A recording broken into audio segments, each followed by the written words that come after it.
वंदे मातरम। समस्त दिव्य विश्व भाई भूमि मान दिव्य कार्य को स्वागत करा आज आम समस्त अति गुरुत्वपूर्ण दिन गोटे भगवत कार्य आम मैंने सामिल होवार भगवान आमको सुजोग देते तेणु ये दिव्य कार्य जेहेतु आमको गोटे सुजोग तेल आम निश्चित भाव में अंशग्रहण करवा जो भगवान कृपारू ये कार्यक्रम तांकर उपस्थिति गुड़ार अनुभव करवा प्रति निजक उन्मुक्त कर रखा आशीर्वाद भिक्षा करवा। तेणु प्रथम आम माँ ऑर्गन म्यूजिक सहित टे नीरव रहा कार्यक्रम त्रिलोचन परिचालन करेंगे।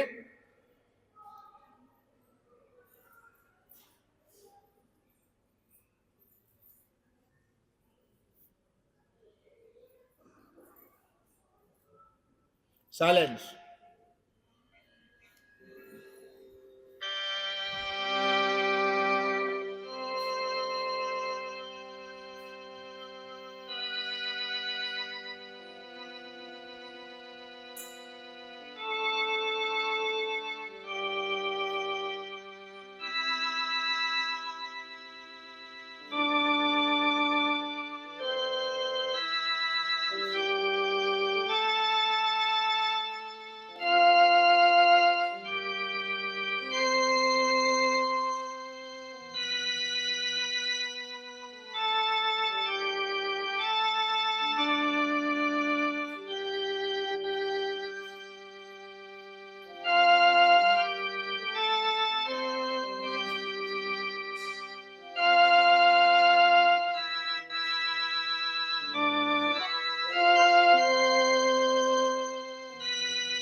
परवर्ती कार्यक्रम त्रिलोचन परिचालन करेंगे।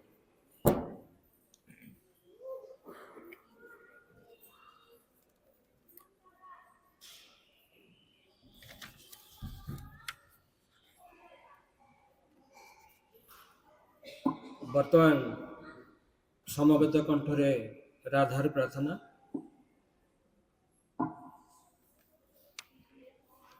पहले देखा रे जानिली प्राण प्रभु ईश्वर हृदय देवता घेनिबा हे अर्घ्य मोहर सब मो भावना वेग अनुभूति अंतरे जीवनर गति सकल प्रति अनुसारे प्रतिरक्त बिंदु मोहर प्रभु सेना तुमरी एकांते मोहि सर्वमन्ते निश्चिंते मो तुमरी मोर बोली किछि रखिनी हेउ इच्छा पूरण जहा बाछि देव मो पाई जीवन बा मरण सुख दुख भोग वेदना जहा सुमो पासे तुम्भ दान बलिया ପାଦରେ ବରିଲେ ବିହାର ସେ ଗୋଟି ଗୋଟି ତୁମ୍ଭ ଦାନ ମୋ ଠାରେ ଦିବ୍ୟ ସମ୍ପଦ ବୋହି ଆଣିବ ମୋ ସମୀପେ ଅପରୂପ ଆନନ୍ଦ। ବର୍ତ୍ତମାନ ଶ୍ରୀ ଅରବିନ୍ଦଙ୍କର ଦୁର୍ଗା ସ୍ତୋତ୍ର ପଠନ କରିବା ପାଇଁ ମୁଁ ଶାନ୍ତି ଅପାଙ୍କୁ ନିମନ୍ତ୍ରଣ କରୁଛି। ସେ ଆସନ୍ତୁ ଦୁର୍ଗା ସ୍ତୋତ୍ର ପଠନ କରନ୍ତୁ।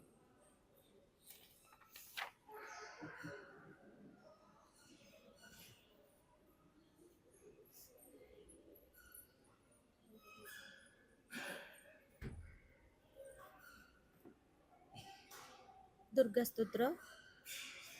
मातः दुर्गे मातः दुर्गे सिंह बाहिनी सर्वशक्तिदायिनी मातः शिवप्रिय तोर सत्यं सजात आम्भे माने भारत वर्षर युवक गण तोर मंदिर रे आसीन प्रार्थना करुछो सुन माथ एई भारत वर्षे आविर्भूत हो प्रकाश हो। मातः दुर्गे जुगे जुगे मानव शरीर रे अवतीर्ण होई जन्म जन्मे तोर ही कार्य करी तो आनंद हमर फेरी जाओ एथर भी जन्म होई तोहरी कार्य ही आम्भे मान प्रति सुन मातः एई भारत वर्षे आविर्भूत हो सहाय हो। मातः दुर्गे सिंह बाहिनी त्रिशूल धारिणी वर्म आवृत सुंदर शरीरे मातः जयदायिनी तो प्रतीक्षा रे भारत रही अछि तोर से मंगलमयी मूर्ति देखिबा पुस्तक सुन मातः एई भारत वर्षे आविर्भूत हो प्रकाश हो। मातः दुर्गे बलदायिनी प्रेमदायिनी ज्ञानदायिनी शक्ति स्वरूपिणी भीमे सौम्य रौद्र रूपिणी जीवन संग्रामे भारत संग्रामे तोर प्रेरित योद्धा आम्भे माने दिय मा प्राणे मने असुरर शक्ति असुरर उद्यम दिय मा हृदय रे बुद्धि रे देव चरित्र देव ज्ञान। मातः दुर्गे जगत श्रेष्ठ भारत जाति निबिड़ तिमिर रे आच्छन्न थिला तुही मातः गगन प्रांत रे अल्प अल्प उदय होइछो तोर स्वर्गीय शरीरर तिमिर विनाशिनी आभारे उषार प्रकाश होला आलोक विस्तार कर मातः तिमिर विनाश कर। मातः दुर्गे श्यामला सर्वसंध जलंकृता ज्ञान प्रेम शक्तिराधार भारत भूमि तोर विभूति आज पर्यंत शक्ति संगरण रे आत्मगोपन करिथिला आगत सही जुग आगत सही दिन जेतेबेले समग्र विश्वर भार स्कंदरे बहन करी भारत जननी उठुअछि आस मातः प्रकाश हो। मातः दुर्गे तोर संतान आम्भे माने तो प्रसाद रे तो प्रभाव रे महत कार्य महत भावर उपयुक्त हेउ हे मातः विनाश कर क्षिद्रता विनाश कर स्वार्थ विनाश कर भय। मातः दुर्गे काली रूपिणी निर्मूल मालिनी दिगंबरे कृपाण पाणी देवी असुर विनाशिनी क्रूर निनादरे अंतस्तरीप विनाश कर गोटे भी जेपरी आम्भ मानक मध्य जीवित रही न पारे विमल निर्मल जेपरी हेउ एही प्रार्थना मातः प्रकाश हो। मातः दुर्गे स्वार्थ भय क्षुद्र से तरे म्रियमाण भारत हे मातः आम मानको महत कर महत प्रयासी कर उदार चेता कर सत्य संकल्प कर जेपरि अल्पासी निश्चेष्ट अलस भयभीत न हेउ। मातः दुर्गे जोगशक्ति विस्तार कर आमे तोर प्रिय आज संतान आम्भ मानक मध्य लुप्त शिक्षा चरित्र मेधाशक्ति श्रद्धा भक्ति तपस्या ब्रह्मचर्य सत्य ज्ञान विकास करी जगत रे वितरण कर मानव सहे दुर्गति नाशिनी जगदम्बे प्रकाश हो। मातः दुर्गे अंतस्तरीप संहार करी बाहर बाधा विघ्न निर्मूल कर बलशाली पराक्रमी उन्नचेता आर्य जाति भारतर पवित्र कानने उर्वर क्षेत्रे गगन सहचर पर्वत तले पूत सरला नदी तीरे एकता प्रेम सत्य शक्ति शिल्प साहित्य विक्रम ज्ञान श्रेष्ठ होई निवास करू मातृचरण रे यही प्रार्थना प्रकाश हो। मातः दुर्गे आम मानक मध्य जगबल प्रवेश कर आमे माने होई उठिबु तोर यंत्र अशुभ विनाशी तरबेरी अज्ञान तिमिर विनाशी प्रदीप हे मातः भारतर युवगण कर ही वासना पूर्ण कर जंत्री होई जंत्र चलाओ अशुभंत्री होई तरबारी घुराओ ज्ञान दीप्ति प्रकाशिनी होई प्रदीप धर प्रकाश हो। मातः दुर्गे तोते पाइला विसर्जन करिबु नाही श्रद्धा भक्ति प्रेमर डोर रे बांधी रखिबु आस मातः आम मानक मन प्राण शरीर रे प्रकाश हो। वीर मार्ग पदसिनी आस आ विसर्जन करिबु नाही आम मानक समग्र जीवन हेउ निरवच्छिन्न दुर्गा पूजा ଆମମାନଙ୍କ ସକଳ କାର୍ଯ୍ୟ ଅବିରତ ପବିତ୍ର ପ୍ରେମମୟ ଶକ୍ତିମୟ ମାତୃ ସେବାବ୍ରତ ହେଉ। ଏହା ହିଁ ପ୍ରାର୍ଥନା ମାତଃ ଭାରତରେ ଆବିର୍ଭୂତ ହୁଅ, ପ୍ରକାଶ ହୁଅ ମା, ପ୍ରକାଶ ହୁଅ। ବର୍ତ୍ତମାନ ଧ୍ୟାନ ପ୍ରାର୍ଥନା ଜାନୁଆରୀ 12 ତାରିଖ 1914 ମସିହା ମୁଁ ସଙ୍ଗୀତା ବାବୁଙ୍କୁ କହୁଛି ସେ ଆସିକି ଏଠି ପାଠ କରନ୍ତୁ।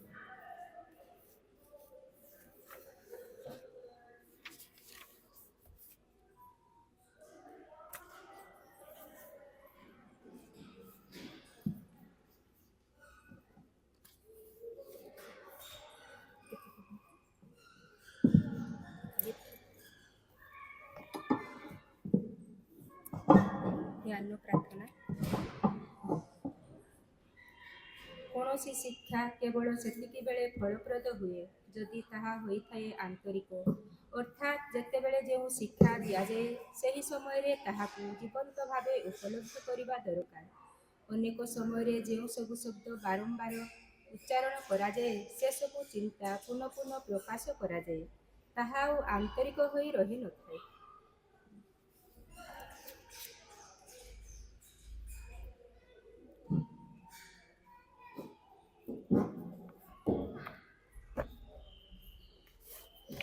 ବର୍ତ୍ତମାନ ମୁଁ ପ୍ରେମଲତା ଭଉଣୀକୁ ଆହ୍ୱାନ କରୁଛି, ସେ ଚିରନ୍ତନୀ ପୃଷ୍ଠା 3 ପାଠ କରିବେ।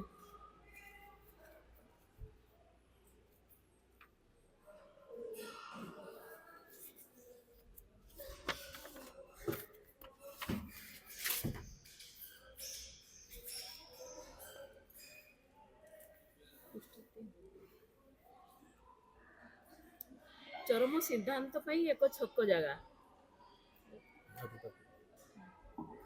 ଆଉଥରେ ପୃଥିବୀର ଇତିହାସରେ ଆମେ ଏକ ଛକ ଜାଗାରେ ନିଷ୍ପତ୍ତିମୂଳକ ଏକ ନୂତନ ମୋଡ଼ରେ ଆସି ପହଞ୍ଚିଛୁ। ଏହା ହେଉଛି ଏକ ସିଦ୍ଧାନ୍ତ ନେବାର ସମୟ। ଚାରିଆଡ଼ୁ ମୋତେ ପ୍ରଶ୍ନ କରାଯାଉଛି, ଏହାପରେ କ'ଣ ଘଟିବ? ଚାରିଆଡ଼େ ଦୁଃସହ କ୍ଷୋଭ, ନାନା ଅସ୍ଥିର ପ୍ରତ୍ୟାଶା ଓ ଆଶଙ୍କା। ସବୁଆଡ଼େ ସେଇ ଗୋଟିଏ ପ୍ରଶ୍ନ, କ'ଣ ଘଟିବାକୁ ଯାଉଛି? ସେଥିପାଇଁ କେବଳ ଗୋଟିଏ ଉତ୍ତର, ଯଦି ମଣିଷ ଆଧ୍ୟାତ୍ମିକ ହେବା ପାଇଁ ସମ୍ମତି ଦେଇପାରନ୍ତା। ମୋର ମନେ ହୁଏ ଏହି ସମୟରେ ଯଦି କେତେକ ବ୍ୟକ୍ତି ଖାଣ୍ଟି ସୁନା ହୋଇପାରନ୍ତେ, କାରଣ ଏହା ହିଁ ଘଟଣାଗୁଡ଼ିକର ଗତି ପରିବର୍ତ୍ତନ କରିବାରେ ଯଥେଷ୍ଟ ହୁଅନ୍ତା। ଖୁବ୍ ଜରୁରୀ ଭାବେ ଆମେ ଏହି ଆବଶ୍ୟକତାର ସମ୍ମୁଖୀନ ହୋଇ ପଡ଼ିଛୁ। ଏହି ସାହସ, ଏହି ବୀରତ୍ୱ ପ୍ରଭୁ ଆମ୍ଭଠାରୁ ଆଶା କରନ୍ତି। ନିଜର ଅସୁବିଧା ଗୁଡ଼ିକ ସହିତ ସଂଗ୍ରାମ କରିବା ପାଇଁ, ନିଜର ଅସମ୍ପୂର୍ଣ୍ଣତା ଓ ଅସ୍ପଷ୍ଟତା ସହିତ ସଂଗ୍ରାମ କରିବା ପାଇଁ ତୁମେ କାହିଁକି ଏହାକୁ ବ୍ୟବହାର ନ କରିବ? ତୁମେ କାହିଁକି ବୀରତ୍ୱର ସହିତ ଆନ୍ତରଶୁଦ୍ଧି ରୂପକ ଅଗ୍ନିକୁଣ୍ଡର ସମ୍ମୁଖୀନ ହେଉନାହିଁ?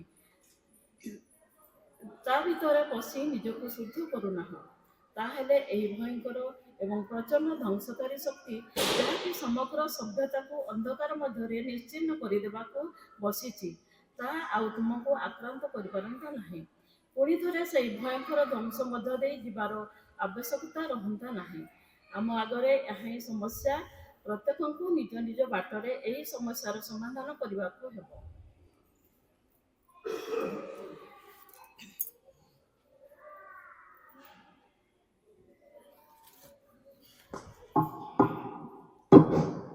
ମାତୃବନ୍ଦନା। ବର୍ତ୍ତମାନ ଜ୍ୟୋତି କହିବି, ସେ ମାତୃବନ୍ଦନା ଟିକେ ପରିବେଷଣ କରନ୍ତୁ।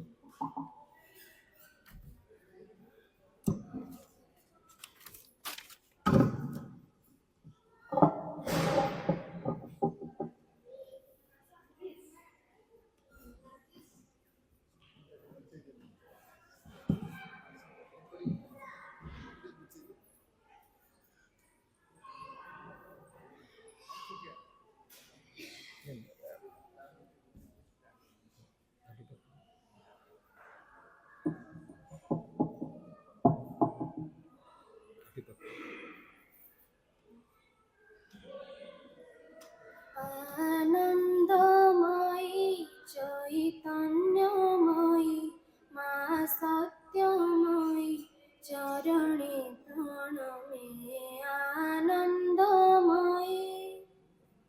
आनन्दमयी चैतन्यमयी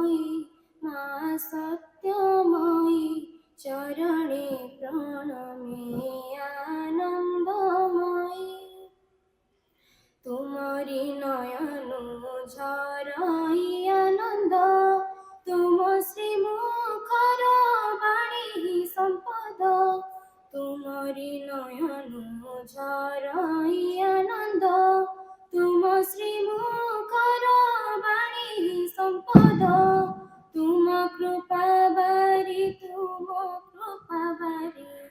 ତୁମ କୃପା ବାରି ଝରେ ଯଶିରରେ ତୁମ କୃପା ବାରି ତୁମ କୃପା ବାରି ତୁମ କୃପା ବାରି ତୁମ କୃପା ବାରି ତୁମ କୃପା ବାରି ଝରେ ଯଶିରରେ ଆଶା ବିଶ୍ୱାସରେ ଭରି ଯାଏ ହୃଦୟାନନ୍ଦମୟୀ ଚୈତନ୍ୟମୟୀ ମା ସତ୍ୟମୟୀ ଚରଣେ ପ୍ରଣମେ ଆନନ୍ଦମୟୀ ସାରା ଜଗତକୁ କରୁଛ ପାଳନ ଆମେ ଯେତେ ଯେ ତୁମରି ସନ୍ତାନ ସାରା ଜଗତକୁ କରୁଛ ପାଳନ ଆମେ ଯେତେ ଯେ ତୁମରି ସନ୍ତାନ ତୁମରି କରୁଣା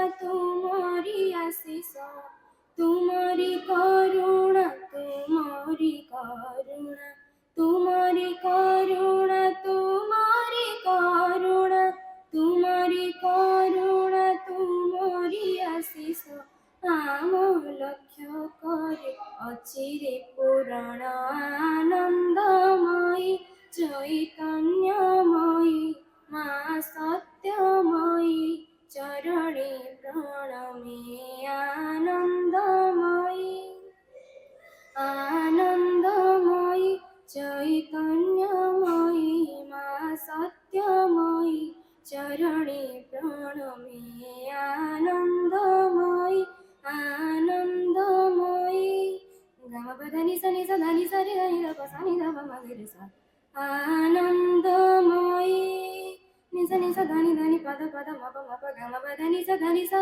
ଆନନ୍ଦମୟୀ ଗା ମଗରେ ଦ ସା ନି ସନି దని ସ ଗମ ପପ ମପ ଦ த ପదని ନି దని ସ ସ గమ ప మ ప ద ప ద ని ద ని స ధ ని స రి స ని ద ప స ని ద ప మ గ రి స స ని ద ప మ గ రి స స ని ద ప మ గ రి స ఆనందమయీ చైతన్యమయీ মা সত্যময়ী চরণে প্রণমে আনন্দময়ী মা সত্যময়ী চরণে প্রণমে আনন্দময়ী আনন্দময়ী আনন্দময়ী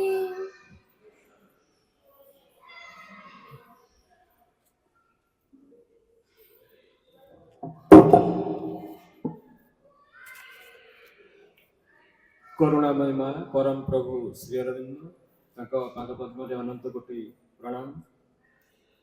ଉପସ୍ଥିତ ଅଜୟ କୁମାର କଲେଇ ଅଜୟ ଭାଇ, ଦୀପ୍ତି ଅପା, ବାରିପଦାରୁ ଆସିଥିବା ଜୟନ୍ତୀ ଅପା, ଆମର ପ୍ରଧାନ ଆଚାର୍ଯ୍ୟ ମହେନ୍ଦ୍ର ଭାଇ ଏବଂ ଉପସ୍ଥିତ ସମସ୍ତ ଦିବ୍ୟ ଭିକ୍ଷୁ ଭାଇମାନେ ଯଥା ସୁଭାଷ ଭାଇ, ମହାପୁତ୍ର ଭାଇ, ପ୍ରଶାନ୍ତ ଭାଇ, ଈଶ୍ୱର ଭାଇ ଆଉ ଅନ୍ୟାନ୍ୟ ସମସ୍ତ ଅପାମାନେ ମଧ୍ୟ ଅଛନ୍ତି। ସମସ୍ତଙ୍କୁ ଏ ଦିବ୍ୟ କାର୍ଯ୍ୟକ୍ରମରେ ଆମର ଶିଶୁ ବିଦ୍ୟା ମନ୍ଦିରର ସମସ୍ତ ଆଚାର୍ଯ୍ୟ ସମସ୍ତ ଭାଇ ଭଉଣୀ ଏବଂ ସଞ୍ଜୀବ ଭାଇ ଆଉ ଅନ୍ୟାନ୍ୟ ସମସ୍ତ ଭାଇ ଭଉଣୀମାନଙ୍କୁ ଏ ଦିବ୍ୟ କାର୍ଯ୍ୟକ୍ରମକୁ ସ୍ୱାଗତ ଅଭିନନ୍ଦନ। ଇଏ ଏକ ଦିବ୍ୟ ମୁହୂର୍ତ୍ତ। ମୟୂରଭଞ୍ଜ ଜିଲ୍ଲା ମହିଳା ପାଠଚକ୍ରର କାର୍ଯ୍ୟକ୍ରମ କରଞ୍ଜିଆକୁ ପ୍ରୋଗ୍ରାମ ଆମର ଥିଲା ବିଗତ ଅଗଷ୍ଟ ମାସ 16 ତାରିଖ, କୌଣସି କାରଣବଶତଃ ହୋଇପାରିଲା ନାହିଁ। ସେ ଯାହା ହଉ ରାମପଦ ଭାଇ ରାଜମପୁର ମଧ୍ୟ ଆସିଛନ୍ତି, ତାକୁ ମଧ୍ୟ ଏ କାର୍ଯ୍ୟକ୍ରମରେ ଅଭିନନ୍ଦନ ସ୍ୱାଗତ। ସିଏ ସେଇଠି ପ୍ରୋଗ୍ରାମ ହେଇଥିଲା ଯେ ଆମେ କରଞ୍ଜିଆରେ କେବେ ଗୋଟେ କରିବା, ଯାହା ହଉ ସେ ସୁଯୋଗ ଆମକୁ ଆଜି ମିଳିଛି। ତେଣୁ ପୁନର୍ବାର ମୁଁ ସମସ୍ତଙ୍କୁ ଏହି କାର୍ଯ୍ୟକ୍ରମକୁ स्वागत अभिनंदन जनाऊँच एवं ये दिव्य कार्य समस्त उपस्थिति आज जदिच हो पारा नहीं कि रहीगले आमर पिला मैंने जो थे हॉस्टेल प्राय मकर छुट्टी बोली सब चली जाइए तेणु संख्या बहुत कम हो जाए तेणु टे खाली खाली लगुच जहा आम कौन सी प्रकार कार्यक्रम आगे नेबा आमर करंजिया पाठचक्र संख्या बहुत कम तथापि जहाँ भी अच्छा नहीं आम चलवा ये हूँ माँ गोटे बाणी जे to be young is to live in future to be young is to live in the future to be young is to be always ready to give up what we are in order to become what we must be. To be young is never to accept the irreparable.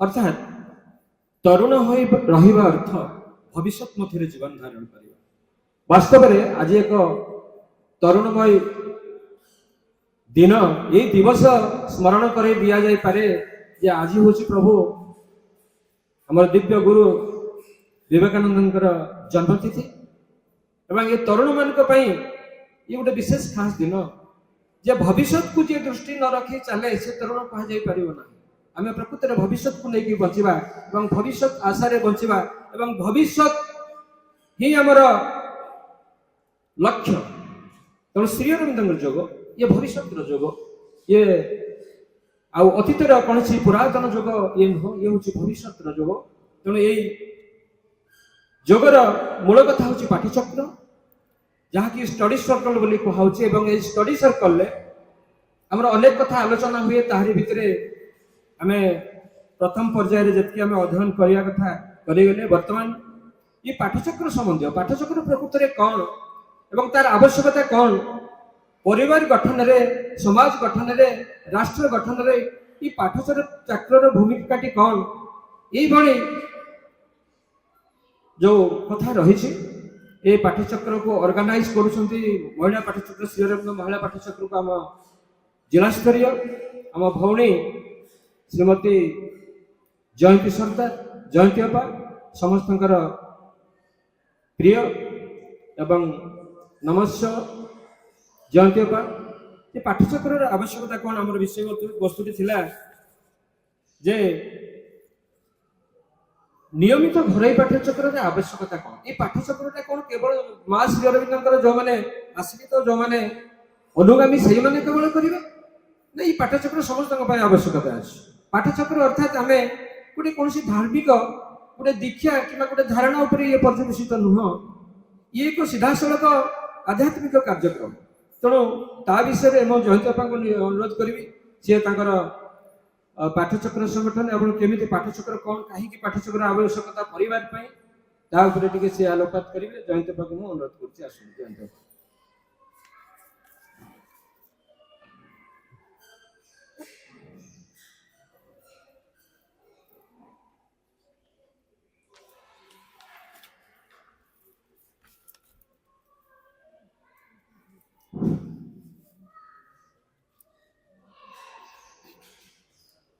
Shri Mata शरणं श्री अरविंद शरणं आज दिनटी माँ शुभ दिन हेउ शुभ हेउ मोर चिंता आज दिनटी माँ शुभ दिन हेउ शुभ हेउ मोर चिंता मुहूर्ते जेमिति भूली मुह न जाए मुहूर्ते जेमिति भूली मुह न जाए तुम प्रति कृतज्ञता आज दिनटी माँ शुभ दिन हेउ शुभ हेउ मोर चिंता आचार व्यवहार सुमधुर हेउ ସତ୍ୟ ହେଉ ମୋର କଥା, ଚାଲିଚଳଣିରେ ସରଳତା ରହୁ, ଅନ୍ତରରେ ନିରବତା। ଏ ନୟନ ଦୁଇ ରହିଥାଉ ଚାହିଁ, ଏ ନୟନ ଦୁଇ ରହିଥାଉ ଚାହିଁ, ପାଇବାକୁ ତୁମ ଦେଖା। ଆଜି ଦିନଟି ମା ଶୁଭ ଦିନ ହେଉ, ଶୁଭ ହେଉ ମୋର ଚିନ୍ତା।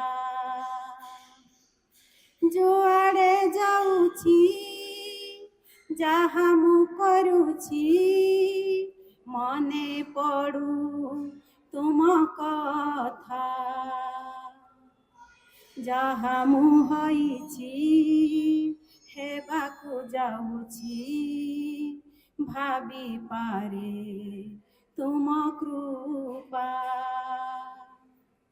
ତୁମ କାର୍ଯ୍ୟ କିଛି ବିଘ୍ନ ନ ଘଟାଏ, ତୁମ କାର୍ଯ୍ୟ କିଛି ବିଘ୍ନ ନ ଘଟାଏ, ଦିଅ ମତେ ସେହି ଶିକ୍ଷା।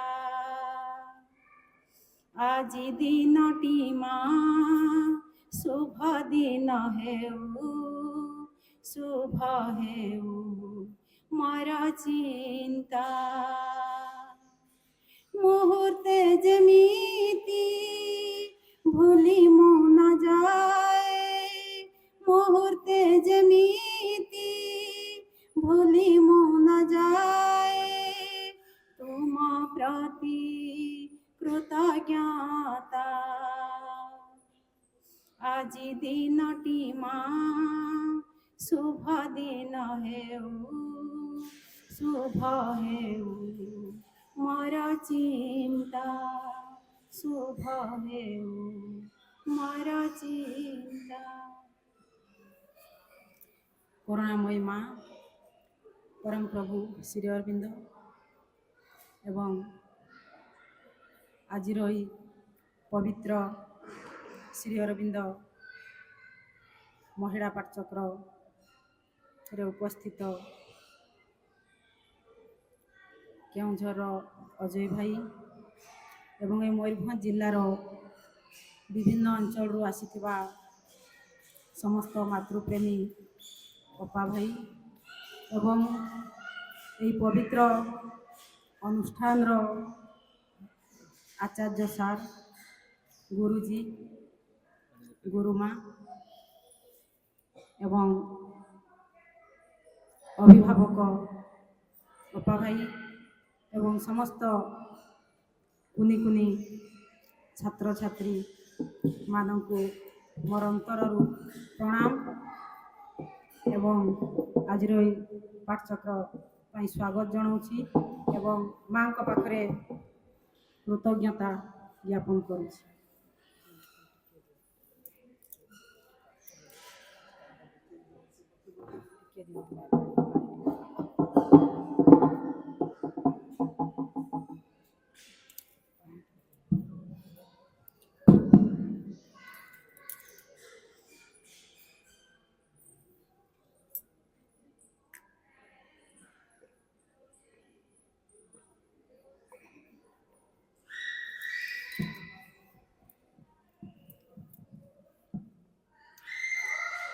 ଯାହା ହେଉ ବହୁ ଆକାଂକ୍ଷିତ, ବହୁ ପ୍ରତୀକ୍ଷିତ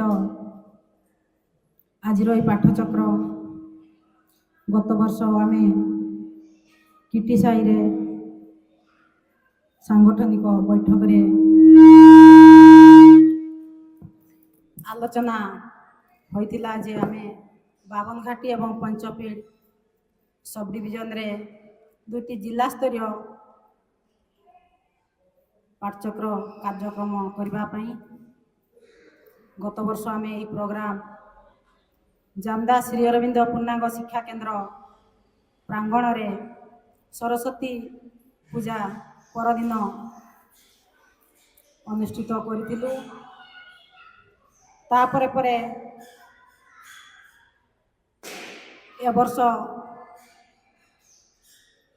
ଭାଇ ବହୁ ଉଦ୍ୟମ କରି ଏଠାରେ ପାଠଚକ୍ରକୁ ଅନୁଷ୍ଠିତ କରିଛନ୍ତି। ତେଣୁ ଆମର ଜିଲ୍ଲା ଶ୍ରୀରବିନ୍ଦ୍ର ପାଠଚକ୍ର ସଂଗଠନ ତରଫରୁ ମୋ ଭାଇଙ୍କୁ ଏବଂ ଆମର ଏଇ ବାଣୀ ତୀର୍ଥ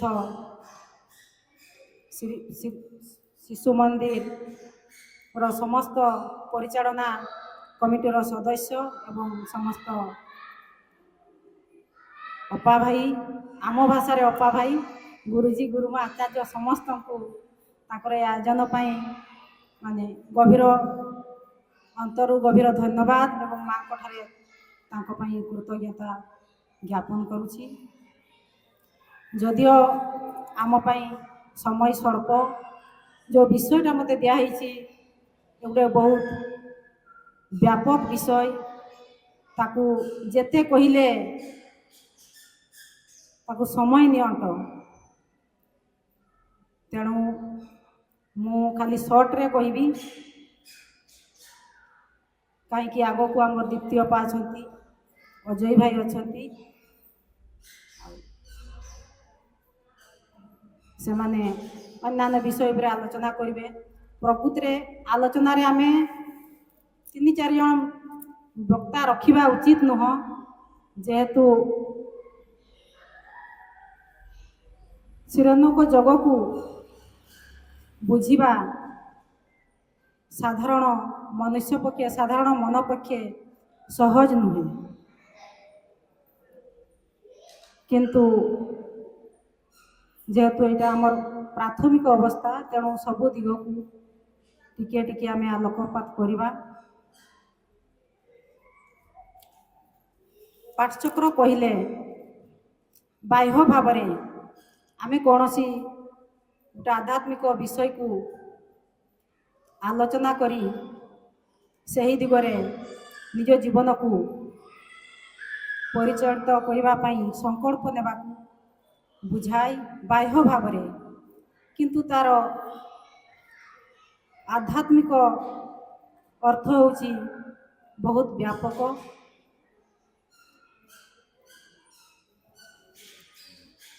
ଆଉ ଏ ଯେଉଁ ଘରୋଇ ପାଠଚକ୍ରର ଆବଶ୍ୟକତା,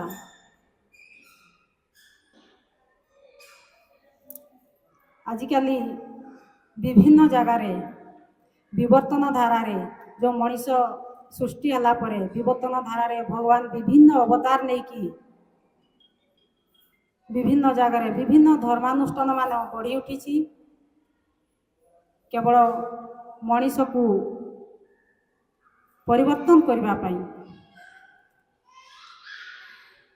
ବିଜ୍ଞାନ ଏତେ ଡେଭଲପମେଣ୍ଟ ହେବା ସତ୍ତ୍ୱେ ଆମକୁ ବିଜ୍ଞାନ ବହୁତ ଆନନ୍ଦ ଦେଉଛି, ବହୁତ ସୁଖ ଦେଉଛି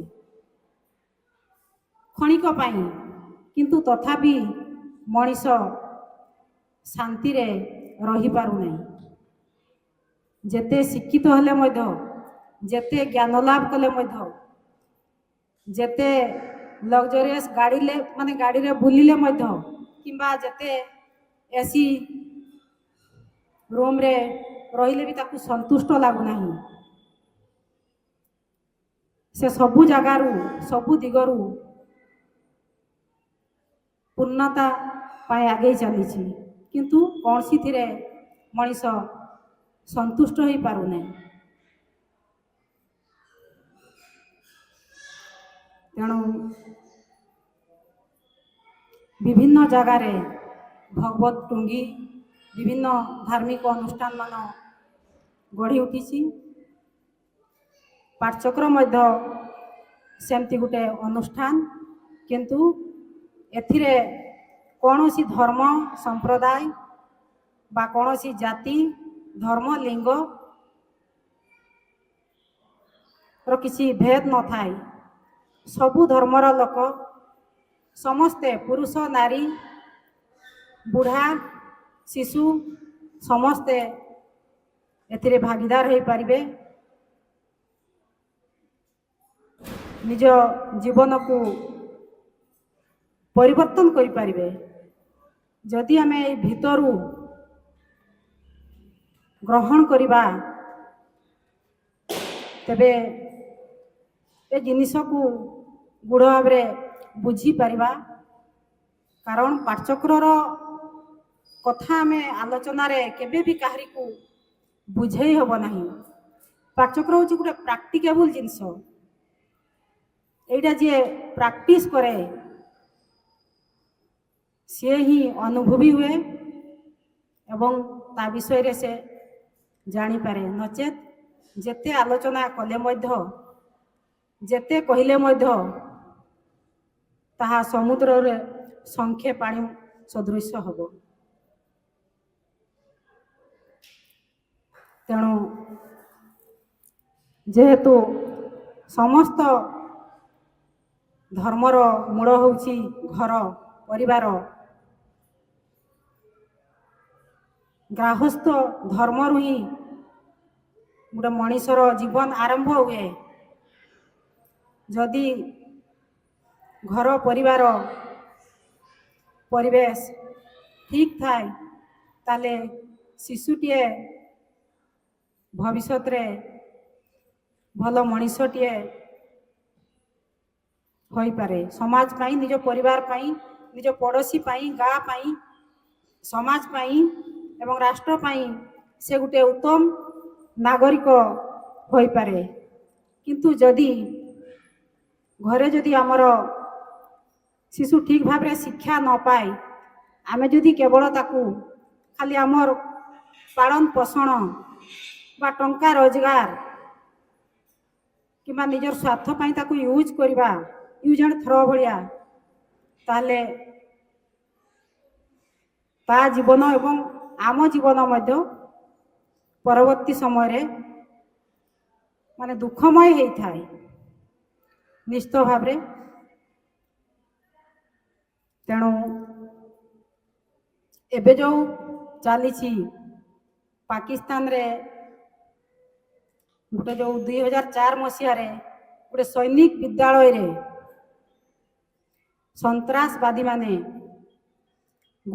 ହଠାତ୍ ଗୁଳି କରି 35 ଜଣ ପିଲାଙ୍କୁ ଗୁଳି କରି ମାରିଦେଲେ। ମାରିଦେଲା ପରେ ଆମର ପାକିସ୍ତାନକୁ ବିଶ୍ୱରେ ସମସ୍ତେ ସବୁ ଦେଶ ନିନ୍ଦା କଲେ।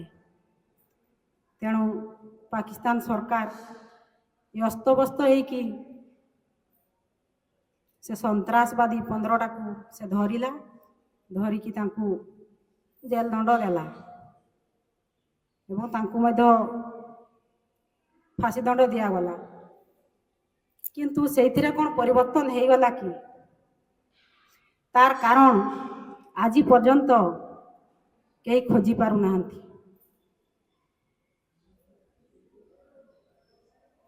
ତେଣୁ ଆମେ ଯଦି ନିଜର ସ୍ୱାର୍ଥ ପାଇଁ, ନିଜର ସୁରକ୍ଷା ପାଇଁ ଆମେ ନାଗ ସାପ ନିଜ ବାଡ଼ିରେ ପୋଷିବା, ତେବେ ନାଗ ସାପ ଆମ ପଡ଼ୋଶୀକୁ ତ ଚଟ ମାରିବ, କିନ୍ତୁ ଆମକୁ ମଧ୍ୟ ଦିନେ ନିଶ୍ଚୟ ଚଟ ମାରିବ। ଏହାର ଗୂଢ଼ ଅର୍ଥ ହେଉଛି ଏଇଆ ଯେ ସେ ପିଲାମାନେ ଥିଲେ ସୈନିକର ପୁତ୍ର,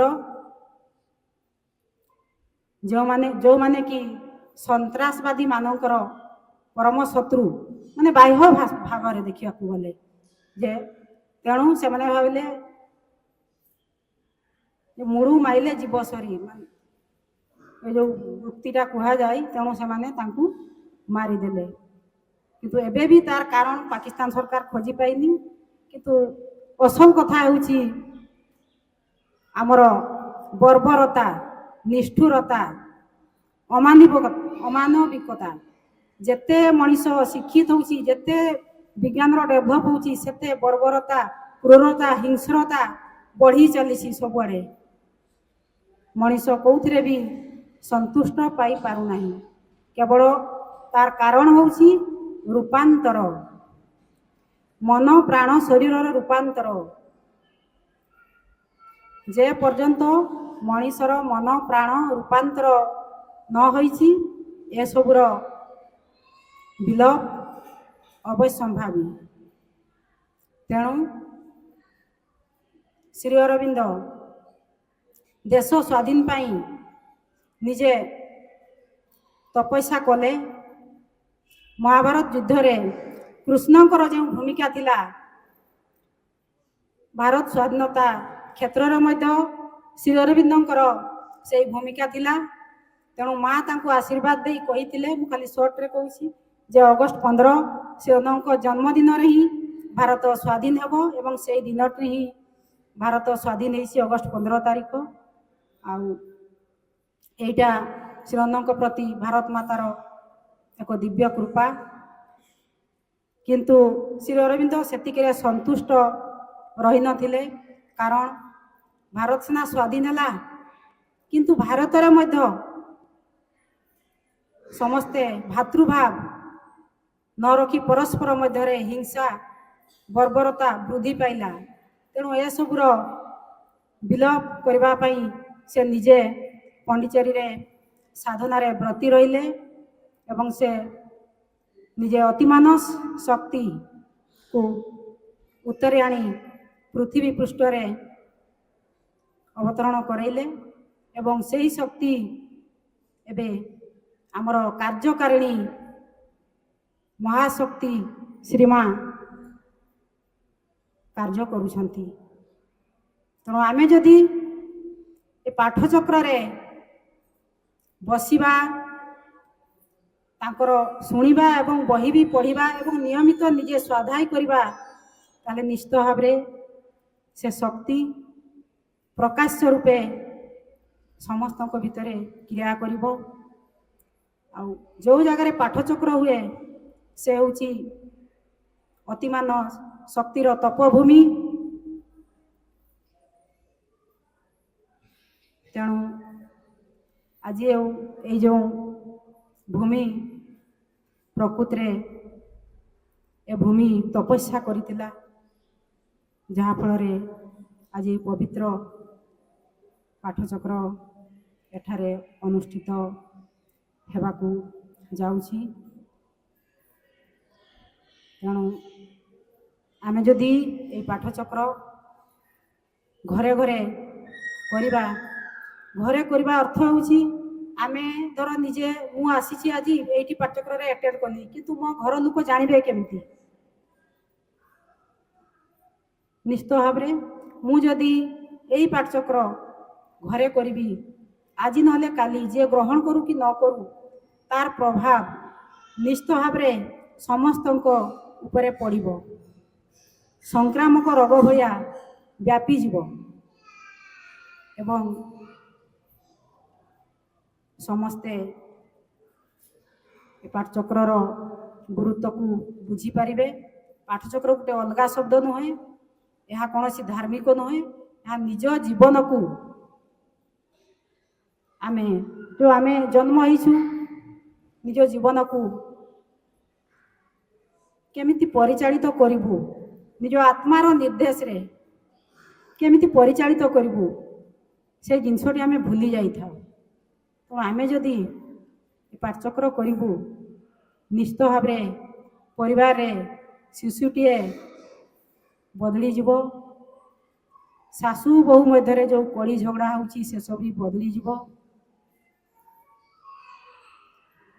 ରୋଗ ଦୁଃଖର ଯେଉଁ ଚିନ୍ତା କି ପିଲାମାନେ ଠିକ୍ ଭାବରେ କଥା ମାନୁନାହାନ୍ତି, ବହୁତ କିଛି ସମସ୍ୟା ରହିଛି। ଆମେ ସକାଳୁ ଉଠିଲା ମାନେ ସନ୍ଧ୍ୟା ପର୍ଯ୍ୟନ୍ତ ସବୁବେଳେ ଗୋଟେ ଗୋଟେ ସମସ୍ୟା, এই ଆବଶ୍ୟକତା ସେଇ ଆବଶ୍ୟକତା, ସବୁ କିଛିର ଆବଶ୍ୟକତା ଦେଇକି ଆମେ ଆଜି ଆମର ଏଇ ଆବଶ୍ୟକତା ହେଉଛି, କାଲି ସେଇଟା, ଆଜି ପର୍ବ ହେଉଛି ଏଇ ଆବଶ୍ୟକତା ହେଇ ଆମର ଜୀବନ ଚାଲି ଯାଉଛି। କିନ୍ତୁ ପ୍ରକୃତିରେ ଯେଉଁଟା ଆମର ମୂଳ ଆବଶ୍ୟକତା ଆମେ ତା ଭୁଲି ଯାଉଛୁ। ତେଣୁ ଆମେ ଯଦି ପାଠଚକ୍ରକୁ ଜୀବନରେ ବ୍ରତ ଭାବରେ ଗ୍ରହଣ କରିବା, ତେବେ ନିଶ୍ଚିତ ଭାବରେ ତାର ପ୍ରକାଶ୍ୟ ରୂପ ବିଷୟରେ ଏବଂ ଆମ ଜୀବନର ଯଥାର୍ଥ ଲକ୍ଷ୍ୟ ବିଷୟରେ ଆମେ ସଚେତନ ହେଇପାରିବା। ଏବଂ ଜୀବନକୁ ପରିଚାଳିତ କରିବା ବା ବଞ୍ଚିବାର ଶୈଳୀ ଆମକୁ ମିଳିଯିବ। ପାଠଚକ୍ର ହେଉଛି ମା ଏବଂ ଶ୍ରୀ ଅରବିନ୍ଦଙ୍କର କୃପାର ଭୂମି।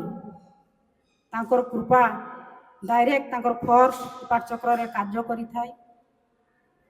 ତେଣୁ ଏ ପାଠଚକ୍ରରୁ ମଣିଷ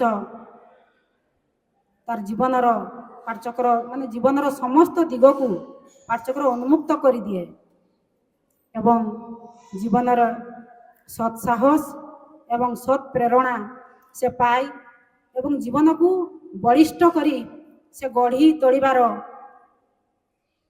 ମାନେ ପଥ ସେ ପାଏ, ତାର ଉପାୟଟା ସେ ପାଇପାରେ। ତେଣୁ ଆମେ ସମସ୍ତେ ନିଶ୍ଚୟ ଯେତେ ଉପସ୍ଥିତ ଅଛୁ ଆମେ ଆସ୍ତେ ଆସ୍ତେ ସମସ୍ତେ ପାଠଚକ୍ର କରିବା। ଆମେ ଯଦି ସେ ପାଠଚକ୍ରକୁ ଗ୍ରହଣ କରିବା, ଆମେ ଯେତେ ଅଧିକ ସଂଖ୍ୟାରେ ନିଜେ ଘରେ ଆମେ ପାଠଚକ୍ର କରିବା ସେତେ ଅଧିକ ସଂଖ୍ୟାରେ ଦେଶରୁ ଦୁର୍ନୀତି ଲୋପ ପାଇବ।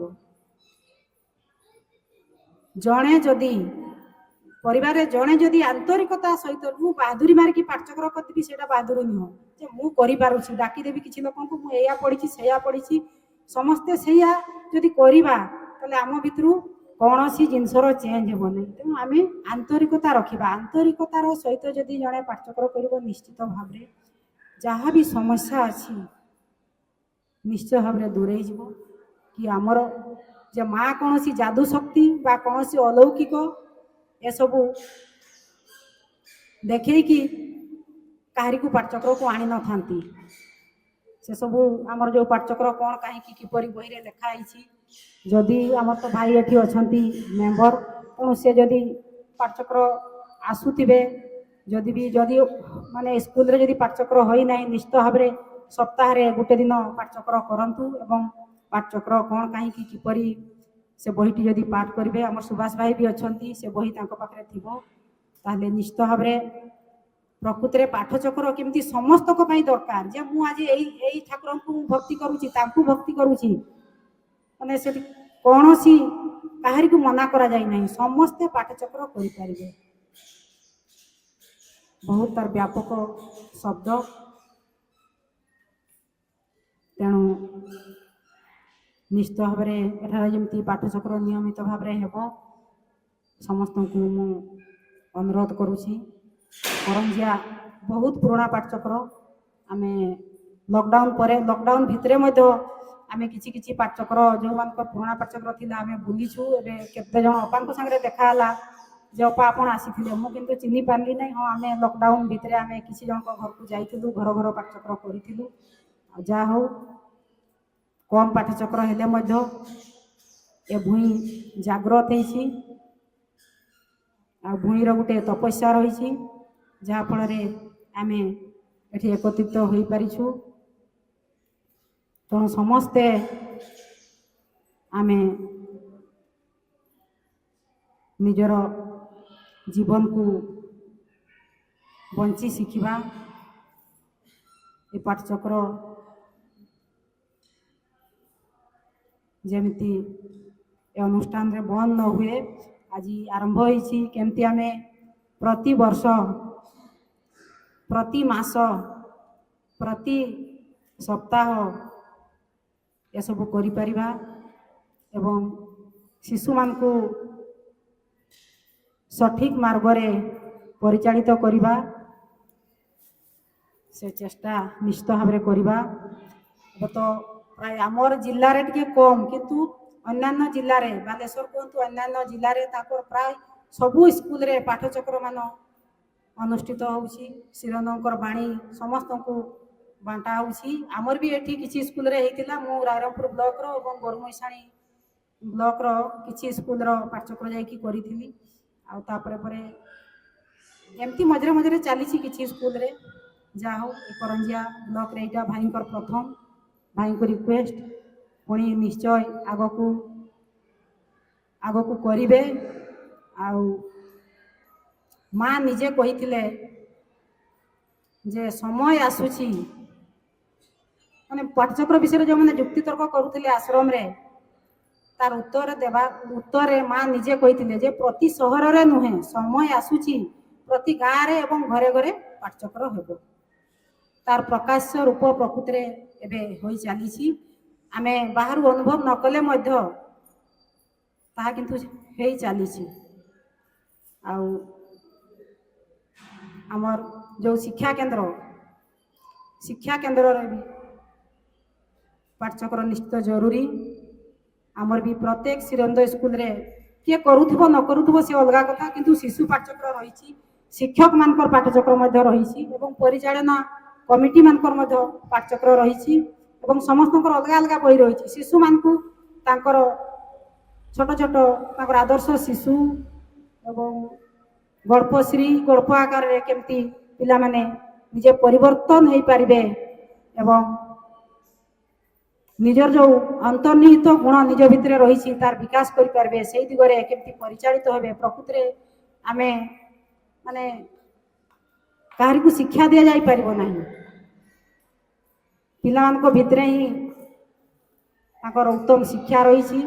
ତାଙ୍କୁ ଯଦି ଆମେ କେବଳ ଗାଇଡେନ୍ସ କରୁଛା, ଯେମିତି କୁହାଯାଏ ଏ ଗୁଡ୍ ଟିଚର ଗିଭ୍ ସମ୍ ଆଡଭାଇସ୍, ମାନେ ଜଣେ ଭଲ ଶିକ୍ଷକ କିଛି ଉପଦେଶ ଦିଏ, ଆଉ ଜଣେ ବେଟର ଶିକ୍ଷକ କିଛି ଉପଦେଶ ଦିଏ ଏବଂ ନିଜେ ଆଚରଣ କରେ। କିନ୍ତୁ ଜଣେ ବେଷ୍ଟ ଶିକ୍ଷକ ସିଏ ଏମିତି ହେଇଥାଏ ଯେ ତା ପ୍ରଭାବରେ ସମସ୍ତ ଶିକ୍ଷକମାନେ ଏବଂ ପରିବେଶ ଏବଂ ପିଲାମାନେ ବଦଳି ଯାଆନ୍ତି। ତାକୁ ହିଁ କୁହାଯାଏ ପ୍ରକୃତ ଗୁରୁ। ଆମର 1970 ମସିହା ଜୁଲାଇ 15 ତାରିଖ, ବୋଧେ ଡେଟ୍ଟା ଟିକେ ମନେ ପଡୁନି, ଜୁଲାଇ 15 ତାରିଖ ଆମର ଯେତେବେଳେ ପ୍ରଥମ ଶ୍ରୀ ଅରବିନ୍ଦ ପୂର୍ଣ୍ଣାଙ୍ଗ ଶିକ୍ଷା କେନ୍ଦ୍ର ଓଡ଼ିଶାରେ ଆରମ୍ଭ ହୋଇଥିଲା, ସର୍ଦ୍ଦାର ପଟେଲ ହଲରେ ପ୍ରଥମେ ଆରମ୍ଭ କରାଯାଇଥିଲା। ସେତେବେଳେ ଆମର ପ୍ରପତି ଏବଂ ବାବାଜୀ ମହାରାଜ ଥିଲେ ଏବଂ ସେମାନେ ମାଙ୍କୁ ଜଣାଇଥିଲେ ଯେ ଯେହେତୁ ଶ୍ରୀ ଅରବିନ୍ଦ ଆନ୍ତର୍ଜାତିକ ଶିକ୍ଷା କେନ୍ଦ୍ର ପଣ୍ଡିଚେରୀର ଅନୁସାରେ ଆମ ଓଡ଼ିଶାରେ କରିବା ପାଇଁ ପ୍ରଚେଷ୍ଟା କରାଯାଇଥିଲା ଏବଂ ତାଙ୍କୁ ମାଙ୍କୁ ଆଶୀର୍ବାଦ ପାଇଁ ଚିଠି ଲେଖା ହେଇଥିଲା। ମା ବାଣୀଟିଏ ଦେଇଥିଲେ ଯେ make matter ready to manifest the divine. ସେ କହିଥିଲେ ଯେ ଜଡ଼ର ମାନେ ଆତ୍ମାର ପରିପ୍ରକାଶ ପାଇଁ ଜଡ଼କୁ ପ୍ରସ୍ତୁତ କର। ପିଲା ଭିତରେ ପିଲାର ଅନ୍ତରାତ୍ମାର ପରିପ୍ରକାଶ ପାଇଁ ତା ଜୀବନକୁ ଗଢ଼ିବା ହେଉଛି ପୂର୍ଣ୍ଣାଙ୍ଗ ଶିକ୍ଷାର ଲକ୍ଷ୍ୟ। ତେଣୁ ପିଲାକୁ ଉଚିତ ଶିକ୍ଷା ଦେଲେ ତା ମନରେ ଜ୍ଞାନର ଉଦୟ ହେବ, ପ୍ରାଣରେ ଶକ୍ତିର ଉଦୟ ହେବ, ଆଉ ଶରୀରରେ ସୌନ୍ଦର୍ଯ୍ୟର ଉଦୟ ହେବ, ଆଉ ଅନ୍ତରାତ୍ମାରେ ପ୍ରେମର ପ୍ରକାଶ ହେବ, ଦିବ୍ୟ ପ୍ରେମର। ତେଣୁ ଆମେ ନିଶ୍ଚୟ ପାଠଚକ୍ରକୁ ଏବଂ ଶ୍ରୀଅରବିନ୍ଦଙ୍କ ଶିକ୍ଷାଧାରାକୁ ସମସ୍ତେ ତ ଜାଣିଛନ୍ତି। ସବୁ ଇଏରେ ବହୁତ ଶିକ୍ଷାଧାରା, ବହୁତ ମନୀଷୀମାନେ ବିଭିନ୍ନ ଶିକ୍ଷା ବିଷୟରେ କହିଛନ୍ତି, କିନ୍ତୁ ଯେହେତୁ ଆଜି ଆମେ ଶ୍ରୀଅରବିନ୍ଦ ପାଠଚକ୍ର କରୁଛୁ, ତେଣୁ ସେ ଶ୍ରୀଅରବିନ୍ଦଙ୍କ ଶିକ୍ଷାଧାରା ବିଷୟରେ ହିଁ ମୁଁ ଟିକେ କହିଲି। ପ୍ରକୃତିରେ ଆମେ କାହାରି ଶିକ୍ଷାକୁ ଆମେ ପକ୍ଷପାତ କରିକି କହୁନୁ, ଯେଉଁଟା ସେ କହିଛନ୍ତି ଯେ ରୂପାନ୍ତରିତ ମନ ପ୍ରାଣ ସ୍ୱରରେ ଭଗବତ ପ୍ରାପ୍ତି ହେଉଛି ଆମ ସମସ୍ତଙ୍କର ଲକ୍ଷ୍ୟ। ଆମେ ଜଡ଼ରୁ ବିବର୍ତ୍ତିତ ଧାରାରେ ଆସି ମଣିଷରେ ଆମେ ପହଞ୍ଚିଛୁ, କିନ୍ତୁ ମଣିଷ ହେଉଛି ଶେଷ। ଏବେ ଆମେ ଯେମିତି ବଣ ମଣିଷ ଥିଲୁ, ଆମେ ମଣିଷ ହେଇଛୁ, କିନ୍ତୁ ବଣ ମଣିଷ ଏବେ ବି ଅଛନ୍ତି। ସେମିତି ଆମେ ମଣିଷ ହେଇଛୁ, ମାନେ ମଣିଷରୁ ପୁଣି ଅତି ମାନବ ଜାତି ସୃଷ୍ଟି ହେବେ, ତଥାପି ମଣିଷ ରହିଥିବ। ଆମେ ନ ଜାଣିଲେ ମଧ୍ୟ, ସ୍ୱୀକାର ନ କଲେ ମଧ୍ୟ ଏଇଟା ହେଉଛି ନିୟତି ନିର୍ଦ୍ଦିଷ୍ଟ ପରମେଶ୍ୱରଙ୍କର ତାଙ୍କର ସଂକଳ୍ପ। ତେଣୁ ଜଡ଼ରୁ ଯେଉଁ ଉଦ୍ଭିଦ, ଉଦ୍ଭିଦରୁ ପ୍ରାଣ, ପ୍ରାଣରୁ ମନୁଷ୍ୟ ଯେଉଁ ସୃଷ୍ଟି ହେଲା, ଏ ତାର ସୃଷ୍ଟିର ବିବର୍ତ୍ତନ ଶେଷ ହୋଇନାହିଁ। ତେଣୁ ସେହି ଲକ୍ଷ୍ୟ ଦିଗରେ ଆମେ ଘରୋଇ ପାଠଚକ୍ରର ଆବଶ୍ୟକତାକୁ ନିଶ୍ଚିତ ଭାବରେ ସକ୍ରିୟ କରିବା। ତ ଏବେ ତ ଆମେ ଏତେ ମାନେ ପିଲାଙ୍କର ବିଷୟରେ ଆମେ ଜାଣିନଥିଲୁ, ଗୁରୁଜୀ ଗୁରୁମାଙ୍କ ଠାରୁ ଜାଣିଲୁ, ଯାହା ହଉ ତାଙ୍କର ପିଲା ସଂଖ୍ୟା ବହୁତ ଅଛନ୍ତି। ଭବିଷ୍ୟତରେ କେବେ ଆଉ ଥରେ ଏମିତି ସୁଯୋଗ ମିଳିଲେ ନିଶ୍ଚୟ ଆମେ ଆସିବୁ ଏବଂ ପିଲାକୁ କିଛି ବାଣୀ ଏବଂ ବହି ନିଶ୍ଚିତ ଭାବରେ ଆମ ତରଫରୁ ବଣ୍ଟନ କରିବୁ ଏବଂ କେମିତି ଘରେ ଘରେ ପାଠଚକ୍ର ହୋଇପାରିବ ସେଥିପାଇଁ ଆମେ ସମସ୍ତେ ପ୍ରୟାସ କରିବା। ଶେଷରେ ମୁଁ ଖାଲି ପାଠଚକ୍ର ବିଷୟରେ ଦୁଇ ଲାଇନ୍ ଖାଲି ପଢ଼ିକି ଏବଂ ବିବର୍ତ୍ତନର ଗୋଟେ ଗୀତ ଗାଇକି ମୋର ବକ୍ତବ୍ୟ ଶେଷ କରିବି, କାରଣ ଅପାମାନଙ୍କର ବ୍ୟାପକ ବିଷୟ ଅଛି। ଶ୍ରୀ ଅରବିନ୍ଦ ପାଠଚକ୍ର ମାନସିକ ସମନ୍ୱୟର ଆଦର୍ଶ ରୂପାନ୍ତର ଯୋଗର କେନ୍ଦ୍ରସ୍ଥଳ। ଶ୍ରୀ ଅରବିନ୍ଦଙ୍କ ଆଦର୍ଶ ବା ପୂର୍ଣ୍ଣ ଯୋଗ ବିବର୍ତ୍ତନ ଧର୍ମୀ ହୋଇଥିବାରୁ ଏହା ଅତୀତର ସମସ୍ତ ଆଦର୍ଶ ବା ପନ୍ଥା ଯଥା ଜ୍ଞାନ, କର୍ମ, ଭକ୍ତି, ଯୋଗ, ତପ, ଜପ, ଧ୍ୟାନ, ଧାରଣ, ପୂଜା, ଆରାଧନା ଆଦି ସବୁକୁ ଗ୍ରହଣ କରିଥାଏ। ପୂର୍ଣ୍ଣ ଯୋଗ ମହାସାଗର ପରି ଅନନ୍ତ ବ୍ୟାପକ। ଅତୀତର ସମସ୍ତ ଆଦର୍ଶ ବା ପୁରାତନ ଯୋଗର ସମସ୍ତ ଧାରା ନଦୀ ସଦୃଶ ଏହି ସମୁଦ୍ରରେ ମିଶି ଯାଇଛନ୍ତି। ତେଣୁ ପୂର୍ଣ୍ଣ ଯୋଗ ଏକ ସମନ୍ୱୟ ଯୋଗ। ଏଥିରେ ବିଜ୍ଞାନ ଓ ଆଧ୍ୟାତ୍ମିକତାର ସମନ୍ୱୟ ଘଟିଛି। ବ୍ୟକ୍ତିଗତ ଓ ସମଷ୍ଟିଗତ ରୂପାନ୍ତରର ଲକ୍ଷ୍ୟ ସିଦ୍ଧ ହୋଇଛି। ବ୍ୟକ୍ତିଗତ ସାଧନା କ୍ଷେତ୍ରରେ ପାଠଚକ୍ର ଯେପରି ଆତ୍ମଶୁଦ୍ଧି, ଆତ୍ମ ଆବିଷ୍କାର ଓ ଆତ୍ମାନୁଗତ କ୍ଷେତ୍ରରେ ସହାୟକ ହୁଏ, ସମଷ୍ଟିଗତ ପରିବର୍ତ୍ତନ ପାଇଁ ପାଠଚକ୍ର ଏକ ଆଧ୍ୟାତ୍ମିକ ବିପ୍ଳବ ଆଣିଥାଏ। ସତ୍ୟ, ଜ୍ଞାନ, ଆଲୋକ, ପ୍ରେମ, ଐକ୍ୟ, ସଂହତି, ଶାନ୍ତି ଓ ଆନନ୍ଦର ବାତାବରଣ ସୃଷ୍ଟି କରେ, ଯାହା ବ୍ୟକ୍ତିର ଅଭିବୃଦ୍ଧି ଓ ବିକାଶ ସକାଶେ ଅନୁକୂଳ ହୁଏ। ସୁତରାଂ ପାଠଚକ୍ର ବ୍ୟକ୍ତିଗତ ଓ ସମଷ୍ଟିଗତ ରୂପାନ୍ତର ପାଇଁ ଏକ ଜ୍ୱଳନ୍ତ ଅଗ୍ନିକୁଣ୍ଡ। ଶ୍ରୀ ଅରବିନ୍ଦ ପାଠଚକ୍ର ଆମର ଲକ୍ଷ୍ୟ ଓ କର୍ତ୍ତବ୍ୟ ପ୍ରତି ସଚେତନ କରାଏ, ଆମର ଦୃଷ୍ଟିଭଙ୍ଗୀ ବଦଳିଯାଏ। ଶ୍ରୀ ଅରବିନ୍ଦ ଆଶ୍ରମ କରି ଏହା ଏକ ସ୍ୱୟଂଚାଳିତ କେନ୍ଦ୍ର। ଏଠାରେ ଆମର ଏକମାତ୍ର ଲକ୍ଷ୍ୟ ହେଲା ଭଗବାନଙ୍କୁ ପ୍ରାପ୍ତ ହେବା ଏବଂ ତାଙ୍କୁ ଜୀବନରେ ପ୍ରକାଶ କରିବା। ମା ହେଲେ ଚିନ୍ମୟୀ ଶକ୍ତି, ସ୍ୱୟଂ ଭଗବାନ। ତାଙ୍କ ପାଇଁ ଆତ୍ମୋତ୍ସର୍ଗ କରିବାର ପ୍ରକୃଷ୍ଟ କ୍ଷେତ୍ର ହେଉଛି ଶ୍ରୀ ଅରବିନ୍ଦ ପାଠଚକ୍ର। ଶ୍ରୀ ଅରବିନ୍ଦ ପାଠଚକ୍ର ସମଗ୍ର ଜୀବନକୁ ରୂପ ଦିଏ। ଏପରିକି ସମଗ୍ର ଜୀବନ ହିଁ ଶ୍ରୀ ଅରବିନ୍ଦ ପାଠଚକ୍ର କହିଲେ ଅତ୍ୟୁକ୍ତି ହେବ ନାହିଁ। ଶ୍ରୀ ଅରବିନ୍ଦ କହନ୍ତି ସମଗ୍ର ଜୀବନ ହିଁ ଯୋଗ ଓ ସମଗ୍ର ଜୀବନ ହିଁ ଶିକ୍ଷା।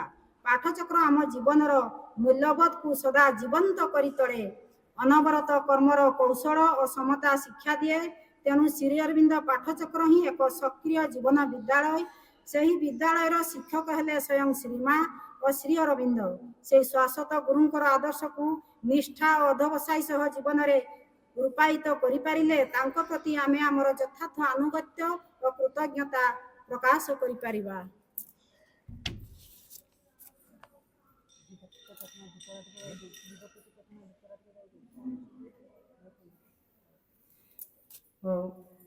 ବର୍ତ୍ତମାନ ଲେଟ୍ ହେଇଯିବ, ଅପାଙ୍କର ଏବଂ ଭାଇଙ୍କର ଅଛି, ତେଣୁ ମୁଁ ଆଉ ବିଶେଷ କିଛି କହୁନାହିଁ। ପୁଣି ସୁଯୋଗ ମିଳିଲେ ଆମେ ବ୍ୟାପକ ଭାବରେ ଏ ପାଠଚକ୍ରର ଗୁରୁତ୍ୱ, ମହତ୍ଵ ଏବଂ ଆବଶ୍ୟକତାକୁ ପୁଣି ଥରେ ନିଶ୍ଚୟ ଆମର ଯେଉଁ ତ୍ରିଲୋଚନ ଭାଇ ଅଛନ୍ତି, ଆମେ ଏମିତି ଏକାଠି ହେବା, ବାରମ୍ବାର ଏକାଠି ହେବା, ବାରମ୍ବାର ଏ ବିଷୟରେ ଆଲୋଚନା କରି ଆମେ ଜୀବନକୁ ସମସ୍ତେ ସାମୂହିକ ଭାବରେ ଯେମିତି ଆଗେଇ ନେବା, ଏହା ହିଁ ମୋର ମାଆଙ୍କ ପାଖରେ ପ୍ରାର୍ଥନା ଏବଂ ସମସ୍ତଙ୍କର ପରିବାରର ଏବଂ ସମସ୍ତଙ୍କ ଜୀବନର ମଙ୍ଗଳ କାମନା କରି ମୁଁ ମୋର ବକ୍ତବ୍ୟ ରଖୁଛି। ବନ୍ଦେ ମାତରମ୍।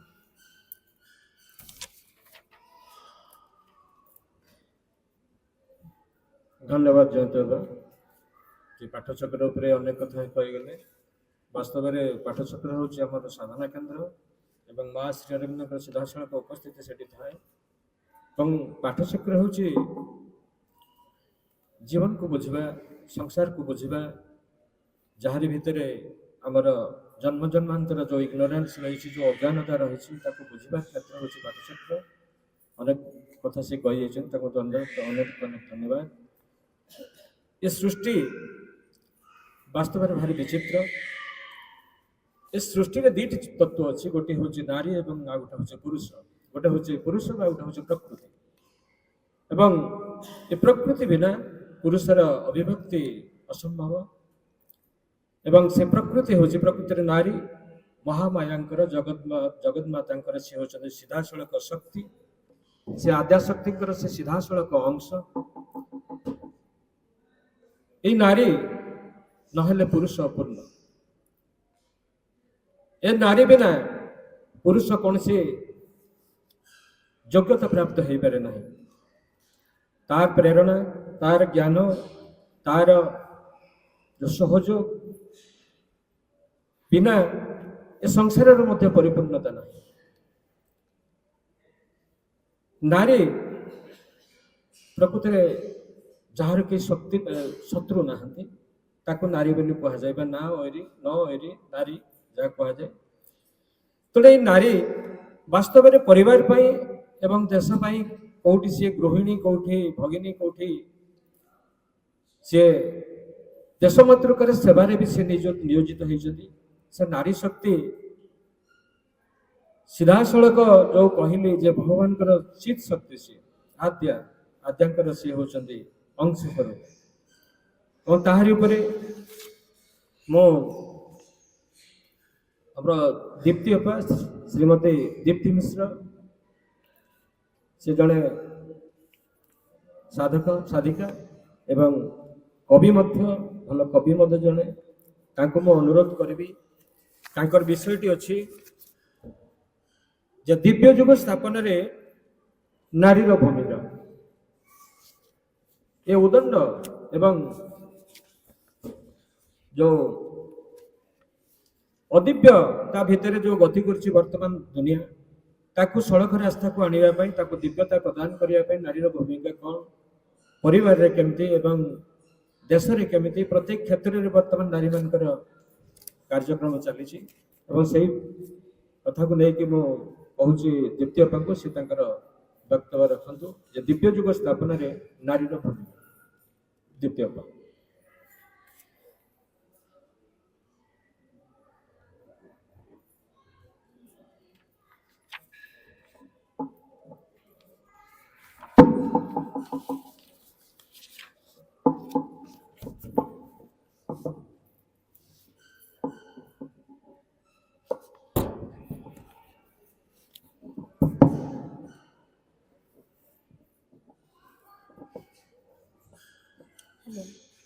धन्यवाद भाई। ओम श्री माता शरणं मम। ओम श्री अरविंद शरणं मम। ओम परमोच्च प्रभु सत्य नित्य त्वामेव केवलम् अनुवर्तामहे सत्यं जीवां केवलम्। ओम आनंदमयी चैतन्यमयी सत्यमयी परमे।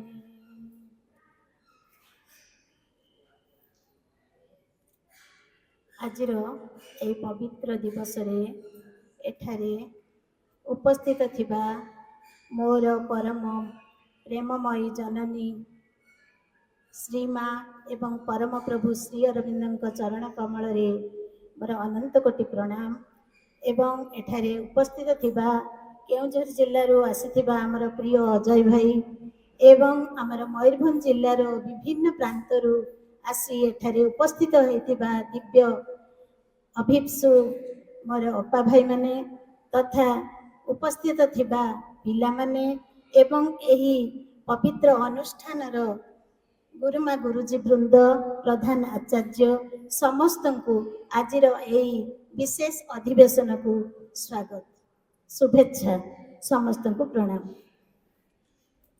मु मोर निजस्व रचना मु गोटे मातृवंदना बोलुछि मधुगीति माँ पाई। हो जाइछि निज कमु तुमारी प्रेमरे हाजिछि मो मन सता तुम नीलिमारे हजाइछि निजाको मु तुमारी प्रेमरे हाजिछि मो मन सता तुम नीलिमारे हजाइछि तुमे मोरा मधु गीति मु तुमारा स्वर मा तुमे मनाव पान्ति नवचिता नार ভিজি যায় এই মন তুম নীলা জোছনারে হাজিছি মো মন সতা তুম নীলিমারে हजाइछि तुमे मो सजल आशा मु सुंदर स्वप्नटी मा मोते छुई जाउथिबा तुमे मधु लग्नटी खोजी पाई मु तुमको मोर हृदय सरसिरे हाजिछि मो मन सता तुम नीलिमारे हजाइछि तुमे मनुआ पृथिवी अन्धारर आढुआळे मा आंकुछि तुमारी छवि नीति मरुद कांदारे सजाइछि मो निजकु तुम प्रीति पद्म फूले हाजिछि मो मन सता तुम नीलिमारे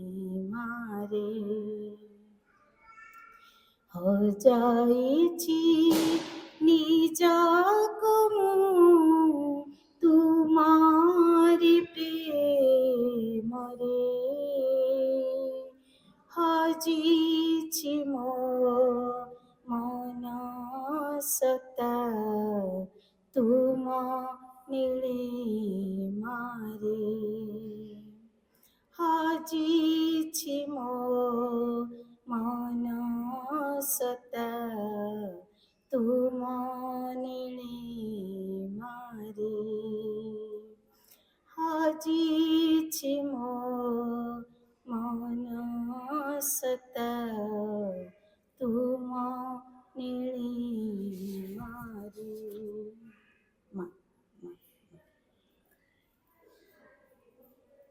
माँ मते कहीं जे एते बड़ गुरु दायित्व देइचंती मुझे जानी नहीं मोर एते ज्ञान भी नहीं किंतु ମୁଁ ମା ଶ୍ରୀ ଅରବିନ୍ଦଙ୍କ ବହି ପ୍ରାୟ ଅଧ୍ୟୟନ କରେ ଏବଂ ତାକୁ ମୁଁ ନିଜ କ୍ଷେତ୍ରରେ ସବୁବେଳେ ପ୍ରାକ୍ଟିକାଲି ଲଗେଇବା ପାଇଁ ଚେଷ୍ଟା କରେ। ଆମେ ଯୋଉ ସାଧାରଣ କଥା ଶ୍ରୀ ଅରବିନ୍ଦଙ୍କର ଯୋଉ ପୂର୍ଣ୍ଣଯୋଗର ସାଧାରଣ କଥା କହିଛନ୍ତି ଯେ ରୂପାନ୍ତରିତ ମନ ପ୍ରାଣ ଶରୀରରେ ଭଗବତ ପ୍ରାପ୍ତି, ଏଇଟା ଗୋଟେ ସାଧା କଥା ନୁହେଁ, ଏଇଟା ବହୁତ କଠିନ କଥା, କିନ୍ତୁ ଦେଖିବାକୁ ଗଲେ ସାଧା କଥା ବି। ଯଦି ଆମେ ସାଧା ହେଇଯିବା, ସରଳ ହେଇଯିବା, ଶାନ୍ତ ହେଇଯିବା, ତାହେଲେ ଏହା ଆମ ପାଇଁ ବହୁତ ସହଜ ହେବ। ଆଉ ଆମେ ଭାବିବା ଯେ ଆମେ କିଛି ଜାଣିନୁ, ସବୁ କଥା ମାଙ୍କଠୁ ଜାଣିବୁ, ଶ୍ରୀ ଅରବିନ୍ଦଙ୍କଠୁ ଜାଣିବୁ, ତାହେଲେ ଏହା ଆମ ପାଇଁ ଖୁବ ସରଳ ହେଇଯିବ, ସହଜ ହେଇଯିବ। ଆଉ ଆଜି ଯୋଉ ବିଷୟବସ୍ତୁ ଅଛି ଦିବ୍ୟ ଯୁଗ ସ୍ଥାପନାରେ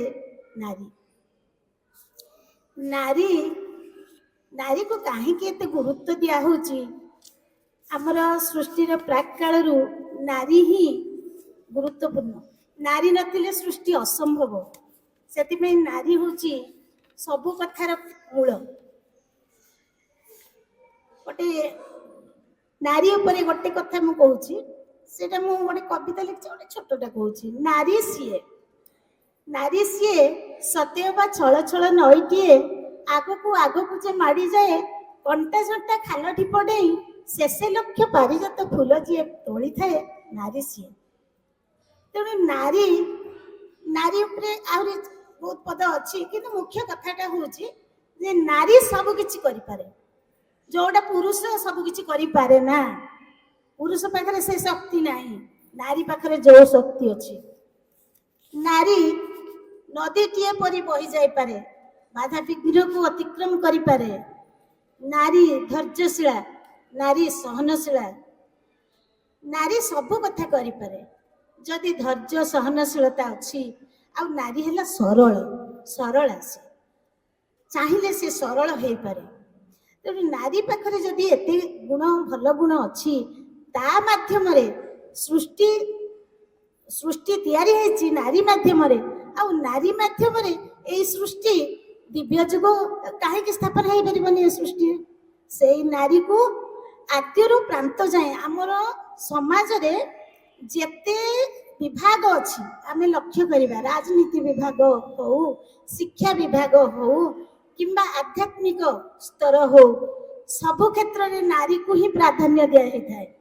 ଆମେ ଜାଣିଛେ ଆମର ଯୋଉ ମୁଁ ICDS ଡିପାର୍ଟମେଣ୍ଟରେ ମହିଳା ଶିଶୁ ବିକାଶ ବିଭାଗରେ କାର୍ଯ୍ୟ କରୁଛି, ସେଇଟା ହେଉଛି ମହିଳା ଶିଶୁ ବିକାଶ ବିଭାଗ।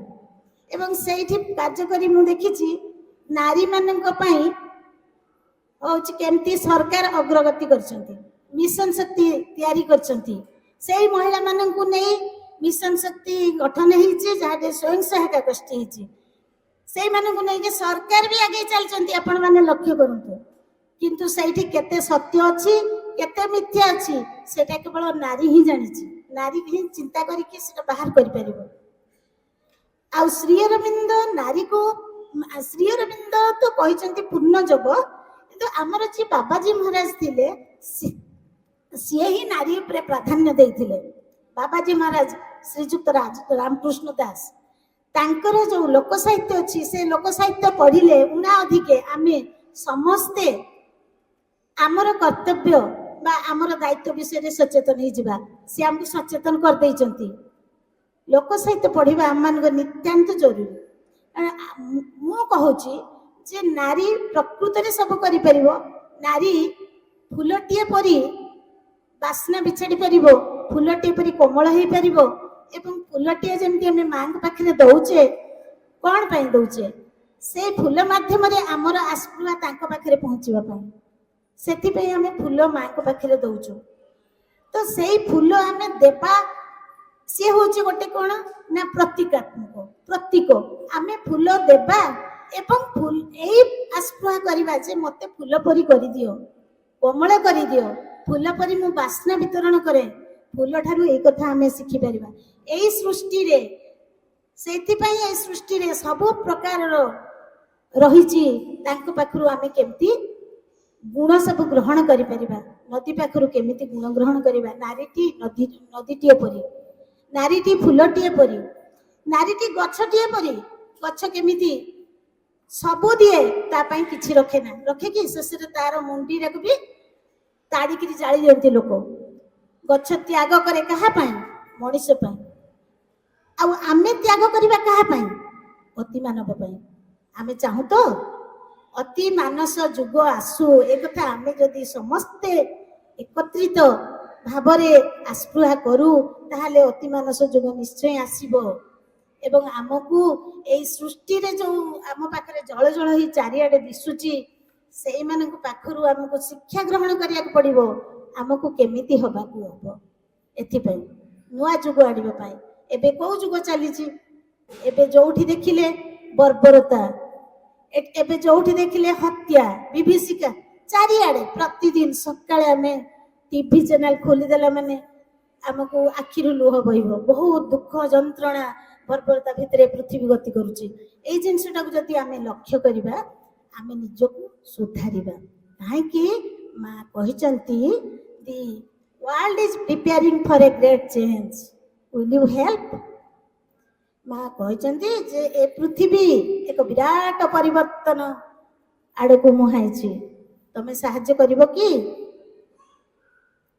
एहा आम पाखरु निश्चित आशा करचंती से आमे हाँ जदि आमर जदि आस्पृहा शक्तिशाली आमे निश्चित चाहू नहीं पृथ्वी आमको भल लागू नहीं आमको आगो को जीवार अछि पुणी मां कहिचंती जदि तू चाहू ए पृथ्वी परिवर्तन हो ताहले तू आगे निजे निज भीतर को परिवर्तन कर कौन परिवर्तन करिबा आम भीतर कौन अछि जहा धूली मली अलंधु अछि ताकू झाड़ी के सफा कर देबा बाह्य भाव रे तो हमें सफा समझते किंतु आम अंतरटारे सबु अलंधु भर्ती होकी रहिछि से अलंधु को सफा करिवार अछि मन पाई मन भितरे को अलंधु अछि प्राण भितरे को अलंधु अछि आ शरीर भितरे को अलंधु अछि सेटा आमे जदि मां पुस्तक पढिबा समस्त जानि परिबा मन रे कोनोसी चिंता कौनसी चेतन कौनसी रुचि अभिरुचि अभिमान अभियोग कहा आपत्ति किछि भी मन भितरे किछि जिंस रखिबा नाही अन्य प्रति जो खराब भावना ए सब जिंस मन रु त्याग करिबा प्राण रु कोन त्याग करिबा प्राण रु ए जिंस त्याग करिबा जे कहा प्रति हमें क्रोध आसक्ति खराब गुण जोगुड़ा अछि हमरो से गुडा का हमें प्राण रु त्याग करिबा आउ शरीर रु कोन त्याग करिबा शरीर को सुंदर रखिबा सुस्थ रखिबा आउ आलस्यता त्याग करिबा शरीर सुंदर सुस्थ न हेले किछि भी काम आमे भविष्य पई करि परिबा नाही हमको आगे दिव्य हेबा को पड़िबो निज को निजे नले दिव्य जुग आसीबो केमिति नारी दिव्य न हेले दिव्य जुग आसी परिबो नाही सेथि पई नारी को प्राधान्य दियाइछि एवं एहा नारी द्वारा अति सहजरे संपन्न होबो संपादित होबो आउ हमको किपरि हेबा को पड़िबो ज्वलंत प्रदीप परि ज्वलंत दीप परि दीपटे जळे अन्य को अंधार करे अन्य को नीचे अंधार रे रुए अन्य को आलोकित करे अंधार को दूर करिया पई तार सत चेष्टा थाए से जळी जळी जळी जळी शेष रे निजे कोन करे लिपि जाए लिपि गले ताकू नै कि आमे अलगा माने पके दिया जाए आवर्जना कुंड रे तो आमे सेमिति भाबिबा जे आमे निजको केते दूर समर्पित भाबरे आमे रखिचे समाज पाई पृथ्वी पाई ना केवल आम घर पाई केवल मो पाई मु भल हेले जाई मो परिवार भल हबो मु भल हेले जाई मो परिवार भल हबो मो परिवार भल हेले जाई मो गां भल हबो गां भल हेले जाई कि आमे बाहर को गां बाहर को जीवा जिला पंचायत जिला राज्य देश तापर पृथ्वी केते दूर रे रहिलानी कथा आगे आमे निजे सचेतन हबा दरकार ना निज को परिष्कार करबा दरकार ना तेणु आमे निजे ही सेति पई प्रस्तुत हेबा जोटा हमरो जयंती अपा कहले एति पई पाठचक्र नित्यांत जरूरी पाठचक्र यदि आमे न करबा ताहले आमे माँ श्रीमंतर लेखा बुझी परिबानी माँ श्रीमंत को टोटाली बुझी परिबानी से कौन चाहती से आम पई केते दुख सहिचंती आ आमको आगो नेबा पई से आम ठारू कौन आशा करचंती सेटा आमे जदि पाठचक्र करिबा आस्ते आस्ते आस्ते आस्ते जानि परिबा। श्री अरविंद कहिचंती a drop of practice is better than ए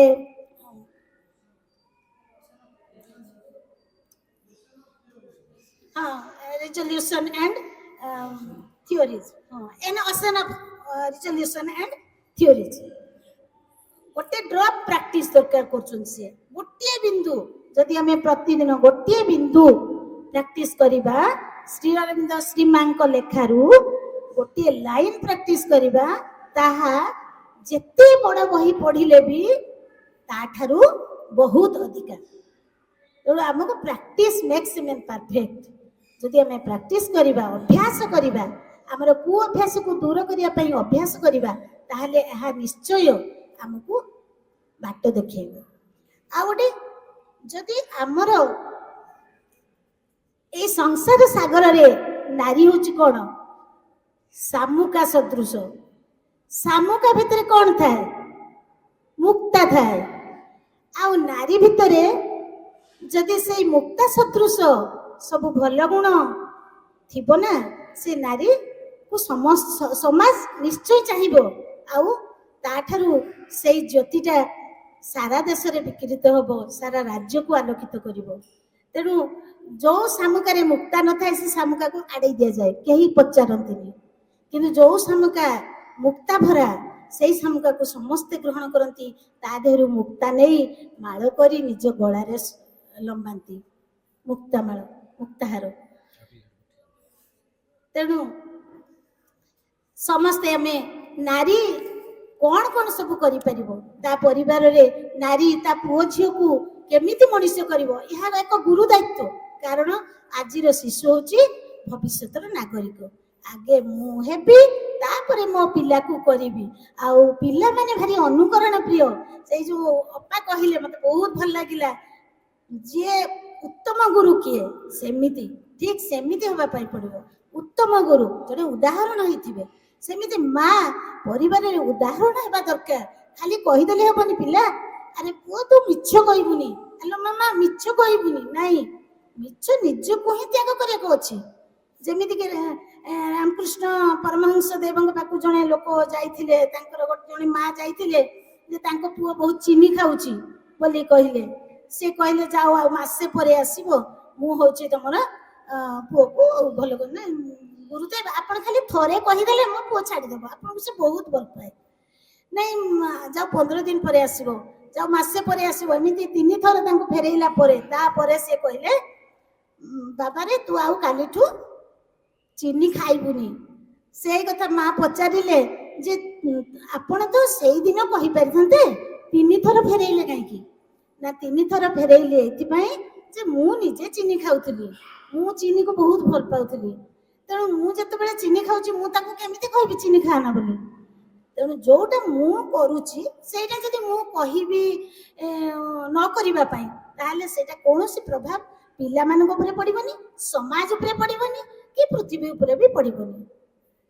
श्री अरविंद जो सावित्री काव्य लिखिचंती कि दिव्य जीवन बही लिखिचंती सेगुड़ा हूँ अंतर चेतनार परिवर्तन कथा सब आते सहज कथा नहीं आम साधारण मनुष्य पढ़ी बुझी जा किंतु बुझापी आस्पृहा रखा सब बड़े आस्पृहा इज मच मोर इम्पोर्टाट बहुत इम्पोर्टाट तेणु गोटे पिला जदि माँ जदि आस्पृहा रखिबो भल हवापाई परिवार को सुस्थ करिया पई हुए तो जते बेले से माँ श्रीविंद को धरी थिबो तापरे तार विवाह हेबो विवाह हैला परे से केमिति जानिबो जे से होची सेठी माँ श्रीविंद को ग्रहण करिबे कि नहीं सासु घरे से डरी जीवो नहीं जम्मा डरिबा उचित नुहे सेठी से कोन करिबो माँ को समर्पण करिबो माँ नाम जप करिबो एवं देखिबो से सासु घर ता पई सुंदर परिवेश सृष्टि करदेव जोटा कि मो क्षेत्र में मु कहूँ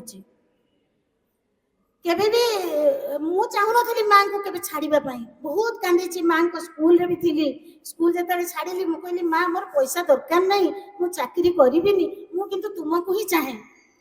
କିନ୍ତୁ ଆଉ ଜଣେ ସାଙ୍ଗ ମତେ ଯେତେବେଳେ ଆସି କହିଲେ ଯେ ନାଇଁ ସରକାରୀ ଚାକିରି ମିଳୁନି, ତମର ପଇସା ନିହାତି ଦରକାର। ମୁଁ ପ୍ରକୃତରେ ବହୁତ ପଇସାର ନିଡି ଥିଲି, ବହୁତ ଦରକାର ଥିଲା ସେତେବେଳେ। ପଇସା ପତ୍ର ମୋ ବାପାଙ୍କର ବହୁତ କମ୍ ପଇସା, ବହୁତ କଷ୍ଟରେ ଆମେ ପାଠ ପଢିଛୁ। ତେଣୁ ମୋ ସାଙ୍ଗ ଯେତେବେଳେ ଆସିକି ମତେ କହିଲା ଏଇ କଥାଟା, ମୁଁ ଡିସାଇଡ୍ କରିଥିଲି ଜଏନ୍ କରିବିନି ସରକାରୀ ଚାକିରିରେ। ଯେତେବେଳେ ମୋ ସାଙ୍ଗଟା କହିଲା, ମୁଁ ଭାବିଲି ଯେ ମା ବୋଧେ ଆକୁ ଆୟୁଧ କରିକି ପଠେଇଛନ୍ତି, ନାଇଁ ମୋର ପଇସାଟା ନିଶ୍ଚୟ ଦରକାର, ମୁଁ ଜଏନ୍ କରିବି। ଜଏନ୍ କଲି, କିନ୍ତୁ ମାଙ୍କ ପାଖରେ ମୁଁ ସମର୍ପଣ କରିଥିଲି ଯେ ନାଇଁ ମା ମୁଁ ତମକୁ ଛାଡ଼ି ଦେଇକି ଯାଉଛି, କିନ୍ତୁ ତୁମେ ମୋ ପାଖରେ ସବୁବେଳେ ରୁହ। ଏ କଥା ସବୁବେଳେ ମାଙ୍କୁ ଡାକୁଥିଲି। ତ ଆମେ ସେଇଭଳି ଭାବରେ ସ୍ପୃହା ରଖିବା ଯେ ମାଙ୍କୁ ମୁଁ କୌଣସି ମୁହୂର୍ତ୍ତରେ ଛାଡ଼ିବିନି। ହୁଏତ ଆମେ ମଣିଷ, କେତେବେଳେ କ'ଣ ପାରିପାର୍ଶ୍ୱିକ ପରିବେଶରେ ମନ ଏପାଖ ସେପାଖ ହେଇଯାଇପାରେ, କିନ୍ତୁ ପରବର୍ତ୍ତୀ କ୍ଷେତ୍ରରେ ପରବର୍ତ୍ତୀ ସମୟରେ ପୁଣି ଆସିଯିବ ମାଇଣ୍ଡକୁ ଯେ ନାଇଁ ମୁଁ ଭୁଲିଗଲି, ପୁଣି ମା ନାମ ଆମେ ନେବା। ତ ଏଇଟା ହେଉଛି ଗୋଟେ କଥା ଯେ ମା ଯେମିତି ହେବ ଶିଶୁ ସେମିତି ହେବ। ଶିଶୁକୁ କେମିତି, ଶିଶୁ କେତେ ସରଳ, ମା ଯାହା କରୁଛି ସାଙ୍ଗେ ସାଙ୍ଗେ ସେ କହିଦେବ, ସାଙ୍ଗେ ସାଙ୍ଗେ କହିଦେବ ନାଇଁ ତୁମେ ତ ସେଦିନ ଏମିତି କହିଥିଲ। ତ ସେଇଠି କ'ଣ କରିବ, ମା ରାଗିଯିବ ଯେ ମା ତୁ ମତେ କହିଦଉଛୁ ଏଇ କଥା, କିନ୍ତୁ ସେଟା ସତ କଥା, ସତ ମାନିବାର ଅଛି। ଛୁଆ ପାଖରେ ସତ ମାନିଗଲେ ସେଇ ଛୁଆ ପରିବର୍ତ୍ତନ ହେଇଯିବ। ଯେ ସେମିତି ଗୋଟେ ଗପ କହୁଛି ଯେ ମୋହନ ବୋଲି ଗୋଟେ ପିଲା ଥିଲା, ତାର ପିଲାଦିନୁ ବାପା ମରିଯାଇଥିଲେ, ତା ବାପା ମରିଯାଇଥିଲେ। ତା ମା ବହୁତ ଗରିବ। ତା ମା କ'ଣ କଲେ ନା ତାକୁ କହିଲେ କେମିତି ପାଠ ପଢ଼େଇବି, ମୋର ତ କିଛି ଧନ ସମ୍ପତ୍ତି ନାହିଁ, କିଛି ନାହିଁ। ବହୁତ କଷ୍ଟରେ ତାକୁ ବଡ଼ କଲେ। ବଡ଼ କଲା ପରେ ତାକୁ ଜଣେ ଗୁରୁଙ୍କ ପାଖକୁ ନେଇକି ଗଲେ ଯେ ଗୁରୁଦେବ ମୋ ପୁଅ ବହୁତ ମୋର କିଛି ଧନ ସମ୍ପତ୍ତି ନାହିଁ, ମୁଁ କିଛି ଆପଣଙ୍କୁ ଦେଇପାରିବିନି, ମୋ ପୁଅକୁ ପଢ଼େଇବା ପାଇଁ ମୁଁ ଚାହୁଁଛି, କ'ଣ କରିବି? ବିକଳରେ କହିଲା। ଗୁରୁଦେବ ବହୁତ ଭଲ ଥିଲେ, ତାର ଆସ୍ପୃହା ଦେଖନ୍ତୁ କେମିତି। ଏବଂ ଗୁରୁଦେବ ମଧ୍ୟ ବହୁତ ଭଲ ଥିଲେ। ସେ କହିଲେ ତମକୁ କିଛି ଦେବାକୁ ପଡ଼ିବନି, ତମେ ଖାଲି ତମ ପୁଅକୁ ଏଠି ଛାଡ଼ି ଦେଇକି ଯାଅ। ସେ ଆଶ୍ରମରେ ସେ ପିଲାକୁ ଛାଡ଼ି ଦେଇକି ଆସିଲେ। ତାପରେ ସେ ପିଲା ତାଙ୍କ ସାଙ୍ଗମାନଙ୍କ ମେଳରେ ସେ ତାର ରହିକି ପଢ଼ିଲା। କିନ୍ତୁ ସେ ସାଙ୍ଗମାନେ ବେଳେ ବେଳେ ତାକୁ କଟୁକ୍ତି କରୁଥାନ୍ତି, ଏପଟ ସେପଟ କରୁଥାନ୍ତି। ବହୁତ ଗରିବ ପିଲା ତ, ତାକୁ ବହୁତ କଥା ବି ସହିବାକୁ ପଡୁଥାଏ। କିନ୍ତୁ ସିଏ ଯେତେବେଳେ ଆସେ, ବହୁତ ଯେହେତୁ ସେମାନେ ହାଇ ଫାଇ ଘରର ପିଲା, ସିଏ ଯେତେବେଳେ ଆସୁଥାଏ ତା ସାଙ୍ଗରେ ବହୁତ କମ୍ ସାଙ୍ଗ ଥାନ୍ତି, ଗୋଟେ ଅଧେ ସାଙ୍ଗ ଥାନ୍ତି, ନହେଲେ ସବୁ ସାଙ୍ଗ ତାକୁ ଛାଡ଼ିକି ପଳେଇ ଆସନ୍ତି। ସିଏ ଯାଏ ତା ଘରୁ ଆଶ୍ରମକୁ, ଆଶ୍ରମରେ ଛାଡ଼ିଥାଏ, ଆଶ୍ରମରୁ ପୁଣି ଘରକୁ ଆସେ। ତାପରେ ସିଏ ଯେତେବେଳେ ରାସ୍ତାରେ ଆସୁଥାଏ, ତାକୁ ସନ୍ଧ୍ୟା ହେଇଯାଇଥାଏ, ସେତେବେଳେ ତାକୁ ଡର ଲାଗେ। ଡର ଲାଗେ ଯେତେବେଳେ ସିଏ ଯାଇକି ଦିନେ ମାଆକୁ କହିଲା, ମା ଆଉ ମୋ ସାଙ୍ଗରେ ତ କେହି ନାହାନ୍ତି, ମୋ ସାଙ୍ଗମାନେ ମତେ ସବୁ ଛାଡ଼ିକି ପଳେଇ ଆସିଲେ, ମୁଁ କେମିତି ଆସିବି, ମତେ ଭାରି ଡର ଲାଗୁଛି। ଦେଇ କହିଲେ ନାଇଁ ନାଇଁ, ତୋର ଗୋଟେ ଭାଇ ସେଇ ଜଙ୍ଗଲରେ ରହେ, ଆଉ ତାକୁ ତୁ ଡାକିଦବୁ, ଯେତେବେଳେ ତତେ ଡର ଲାଗିବ ତୁ ସେ ଭାଇକୁ ଡାକିଦବୁ। ଆଉ କହୁନୁ ସେ ଭାଇର ନାମ କ'ଣ? ନା ସେ ଭାଇ ନାଁ ହେଉଛି କହ୍ନେଇ। ତୁ ତତେ ଯେତେବେଳେ ଡର ଲାଗିବ ତୁ କହ୍ନେଇ ଭାଇ ବୋଲି ହୁରି ପକେଇଦବୁ, ପାଟି କରିଦବୁ। ଦେଇକି ସିଏ ସେମିତି କଲା। ଦେଖିଲାକୁ ସତକୁ ସତ ଗୋଟେ ସୁନ୍ଦର ପିଲା, କୃଷ୍ଣଙ୍କ ଭଳି ପିଲା ଜଣେ ଆସିକି ତାଙ୍କୁ ବାଟ କଢ଼େଇକି ସବୁଦିନ ଛାଡ଼ି ଦିଅନ୍ତି। ତାପରେ ଦିନେ କ'ଣ ହେଇଛି ନା ସେ ପିଲା ହେଉଛି କହିଲା, ତା ମା କହିଲା ତୁ ନେଇ ଆସିବୁ ନା ତ ସେ କହ୍ନେଇ ଭାଇକୁ। ସିଏ ଆଉ କହିନି ଯେ ମୁଁ ଦେଖିନି ବୋଲି। ସିଏ କହିଲା ତୁ କହ୍ନେଇ ଭାଇକୁ ନେଇ ଆସିବୁ ନା। ତା ମା କିନ୍ତୁ ବହୁତ ଭକ୍ତ ଥିଲେ, ସେଇଟା ଭକ୍ତିପ୍ରାଣା ମହିଳା। ସିଏ କୃଷ୍ଣଙ୍କୁ ବହୁତ ଭକ୍ତ ପୂଜା କରୁଥିଲେ। ଆଉ ତାଙ୍କୁ କହିଲେ ତୁ ତୋର କହ୍ନେଇ ଭାଇକୁ ଥରେ ଆମ ଘରକୁ ଡାକି ଆଣିବୁ ନା। ତାପରେ ସେ କହ୍ନେଇ ଭାଇକୁ ଧରିକି ଘରକୁ ଆଣିଲା। କିନ୍ତୁ ସେଇଠି ସିଏ ତା ମା କୃଷ୍ଣଙ୍କୁ ଦେଖିପାରିଲେନି, କିନ୍ତୁ ଗୋଟେ ଜ୍ୟୋତିର୍ମୟ ଆଭା ଦେଖିପାରିଲେ। ସେଇଠି ସେ ଅନୁଭବ କଲେ, ନାଇଁ ପ୍ରଭୁ ମୋ ଡାକ ଶୁଣିଛନ୍ତି ଏବଂ ମୋ ପୁଅ ସହିତ ପାଖରେ ଅଛନ୍ତି। ସେମିତି ଦିନେ ସେ ଗୁରୁଦେବଙ୍କର ତାଙ୍କ ବାପାଙ୍କର ଶ୍ରାଦ୍ଧ ପଡ଼ିଲା।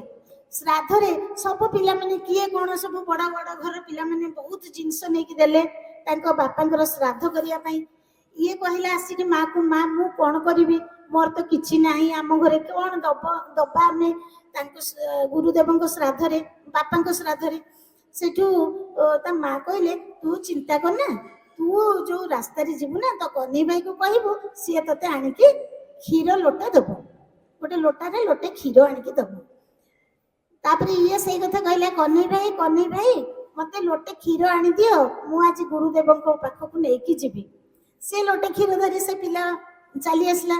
ତାପରେ ଛୋଟ ଲୋଟାରେ ଲୋଟେ କ୍ଷୀର ନେଇକି ଗୁରୁଦେବଙ୍କ ଆଶ୍ରମରେ ପହଞ୍ଚିଲେ।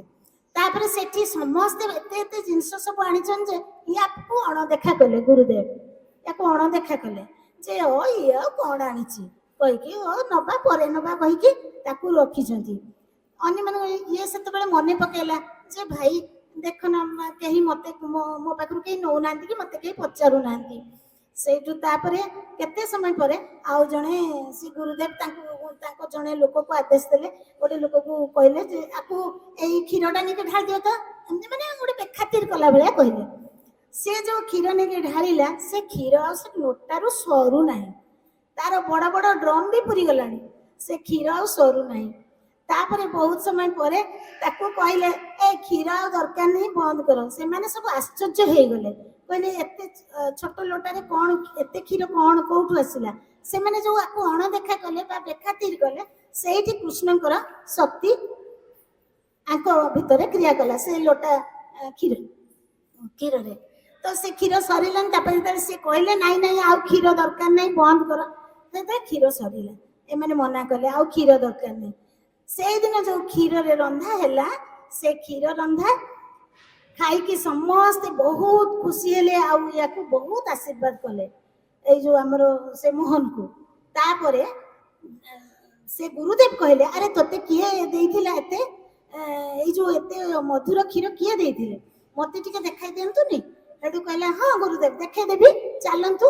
ଏଇ ଗୁରୁଦେବ ଏତେ ଖୁସି ତା ଉପରେ ହେଇଛନ୍ତି, ତାକୁ କାନ୍ଧରେ ବସେଇକି ନେଇକି ଗଲେ ରାସ୍ତାରେ। ଦେଖେଇଲେ ଯେ କହିଲେ କହ୍ନେଇ ଭାଇ ଆସ, ମୋ ଗୁରୁଦେବ ତୁମକୁ ଦେଖିବାକୁ ଚାହୁଁଛନ୍ତି। ସେଠୁ କହ୍ନେଇ ଭାଇ କହିଲେ ହଁ ମୁଁ ତ ଅଛି ଏଇଠି, ମତେ ଦେଖ। ଦେଖି ଗୁରୁଦେବ କହୁଛନ୍ତି କାହିଁ ମୋହନ ତମର ଭାଇ କାହାନ୍ତି? ନାଇଁ ନାଇଁ ମୋ ଭାଇ ତ ଏଇଠି ଅଛନ୍ତି, ମୁଁ ଦେଖୁଛି ନା, ମୁଁ ତ ଦେଖିପାରୁନି। ସେଇଠି ତାଙ୍କର ସିଏ ନିଜର ଭୁଲ ବୁଝିପାରିଲେ। ଆଉ ଯେ ସେ କହିଲେ, ସେ କୃଷ୍ଣ କହିଲେ ଯେ ଯାହାର ହୃଦୟ କୋମଳ ଶାନ୍ତ ସରଳ, ମୁଁ ତାଙ୍କୁ ହିଁ ଦେଖାଦିଏ, ମୁଁ ସମସ୍ତଙ୍କୁ ଦେଖା ଦିଏନି। ଆଉ ସିଏ ତ ବହୁତ ଅହଙ୍କାରୀ, ବହୁତ ଖରାପ ଅବିଶ୍ୱାସ ତାଙ୍କ ଭିତରେ ଲୁଚି ରହିଛି, ତେଣୁ ମୁଁ ତାଙ୍କୁ କାହିଁକି ଦେଖାଦେବି। ସେ କଥା ସେ ମୋହନକୁ କହିଲେ, ମୋହନ ଶୁଣିପାରିଲେ କିନ୍ତୁ ତାଙ୍କ ଗୁରୁ ଶୁଣିପାରିଲେନି।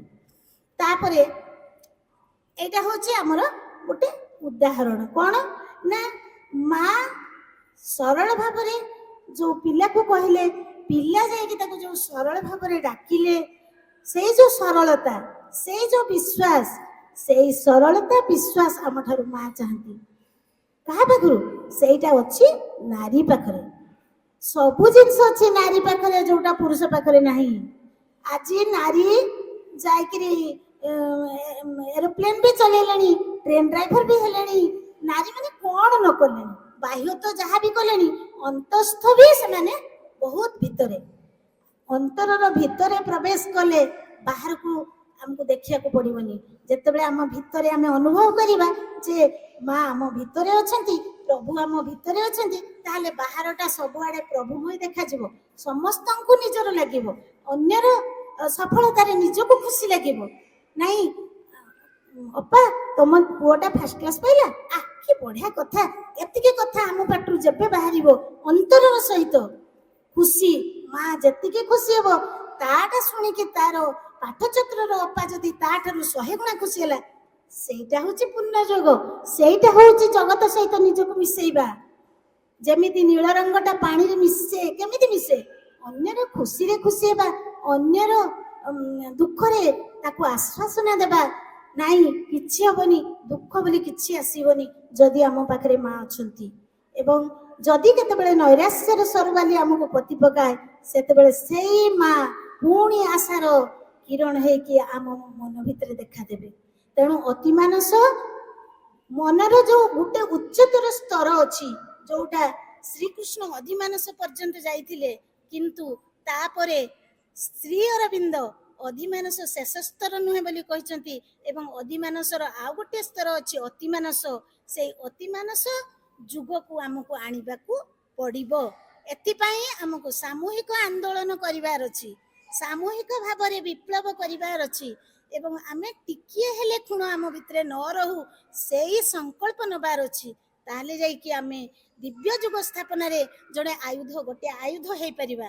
ଦିବ୍ୟ ଯୁଗ ସ୍ଥାପନାରେ ଆମର ସ୍ୱତନ୍ତ୍ର ସ୍ଥାନ ରହିବା ଦରକାର ନାରୀମାନଙ୍କର। ତେଣୁ ନାରୀ କେବେ ବି ହାରିବନି, ତାର କେହି ବି ଶତ୍ରୁ ରହିବେନି। ସିଏ ସମସ୍ତଙ୍କ ପାଇଁ ଆଦରଣୀୟ ହବ, ସମସ୍ତଙ୍କ ପାଇଁ ଯୋଗ୍ୟ ହବ। ସିଏ ଜନନୀ ବେଳେ ଜନନୀର କର୍ତ୍ତବ୍ୟ କରିବ, ଭଗିନୀ ବେଳେ ଭଉଣୀର କର୍ତ୍ତବ୍ୟ କରିବ, ଆଉ ସ୍ତ୍ରୀ ବେଳେ ସ୍ତ୍ରୀର କର୍ତ୍ତବ୍ୟ କରିବ। ଯିଏ ପତନରୁ ଉଦ୍ଧାର କରେ ସ୍ୱାମୀକୁ, ଯିଏ ସ୍ୱାମୀକୁ ପତନରୁ ଉଦ୍ଧାର କରେ ସେ ହେଉଛି ପତ୍ନୀ। ସ୍ତ୍ରୀର ଆଉ ଗୋଟିଏ ରୂପ, ନାରୀର ଆଉ ଗୋଟିଏ ରୂପ। ତେଣୁ ନାରୀ ସବୁ କ୍ଷେତ୍ରରେ ସବୁ ରୂପ ନେଇକିରି ସିଏ ଯେମିତି ଭଲ ହେଇଯିବ, ଭଲ ସବୁବେଳେ ମଙ୍ଗଳଦାୟକ ହବ, ମଙ୍ଗଳଦାୟୀ ହବ। ଆଉ ବିଶେଷ କିଛି ମୁଁ କହୁନି, ଅଜୟ ଭାଇ ବହୁତ କଥା କହିବେ, ମୁଁ କିଛି ଜାଣିନି। ମାଙ୍କ ପାଖରେ ମୁଁ କୃତଜ୍ଞତା ଜଣାଉଛି ଯେ ମା ମତେ ଏଇଠି ଠିଆ କରେଇଛନ୍ତି ଏଇ କରଞ୍ଜିଆ, ଯେମିତିକି ପାଠଚକ୍ର ତପଭୂମି କହିଲେ, ଏହା ଏକ ତପଭୂମି। ମୁଁ ଏଠିକି ପଶି ଆସିଲା ପରେ ମତେ ଏତେ ଖୁସି ଲାଗିଲା। ପ୍ରକୃତରେ ଏଠି ବହୁତ ଭଗବାନଙ୍କର ଉପସ୍ଥିତି ମୁଁ ବହୁତ ଅନୁଭବ କଲି ଏବଂ ମୁଁ ଜାଣିଛି ସରସ୍ୱତୀ ଶିଶୁ ମନ୍ଦିରରେ ମନ୍ତ୍ର ଉଚ୍ଚାରଣଟା ଭଗବାନଙ୍କର ଉପସ୍ଥିତିକୁ ଆଣି ଦେଇଥାଏ। ଆଉ ଏହା ଅତ୍ୟନ୍ତ ପରିବେଶ ବହୁତ ବଢ଼ିଆ ଲାଗିଲା। ଆଉ ଏଠିକାର ଯେଉଁ ପ୍ରଧାନ ଆଚାର୍ଯ୍ୟ ଏବଂ ସମସ୍ତ ଗୁରୁମା ଗୁରୁଜୀଙ୍କୁ ଆମର ପାଠଚକ୍ର ତରଫରୁ ଅତ୍ୟନ୍ତ ମୋର ଅନ୍ତରତମ ଗଭୀରତର ପ୍ରଦେଶରୁ କୃତଜ୍ଞତା ଜଣାଉଛି।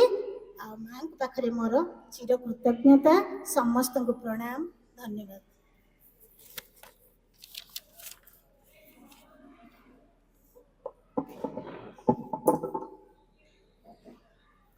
ଧନ୍ୟବାଦ ଦ୍ୱିତୀୟ ବାର।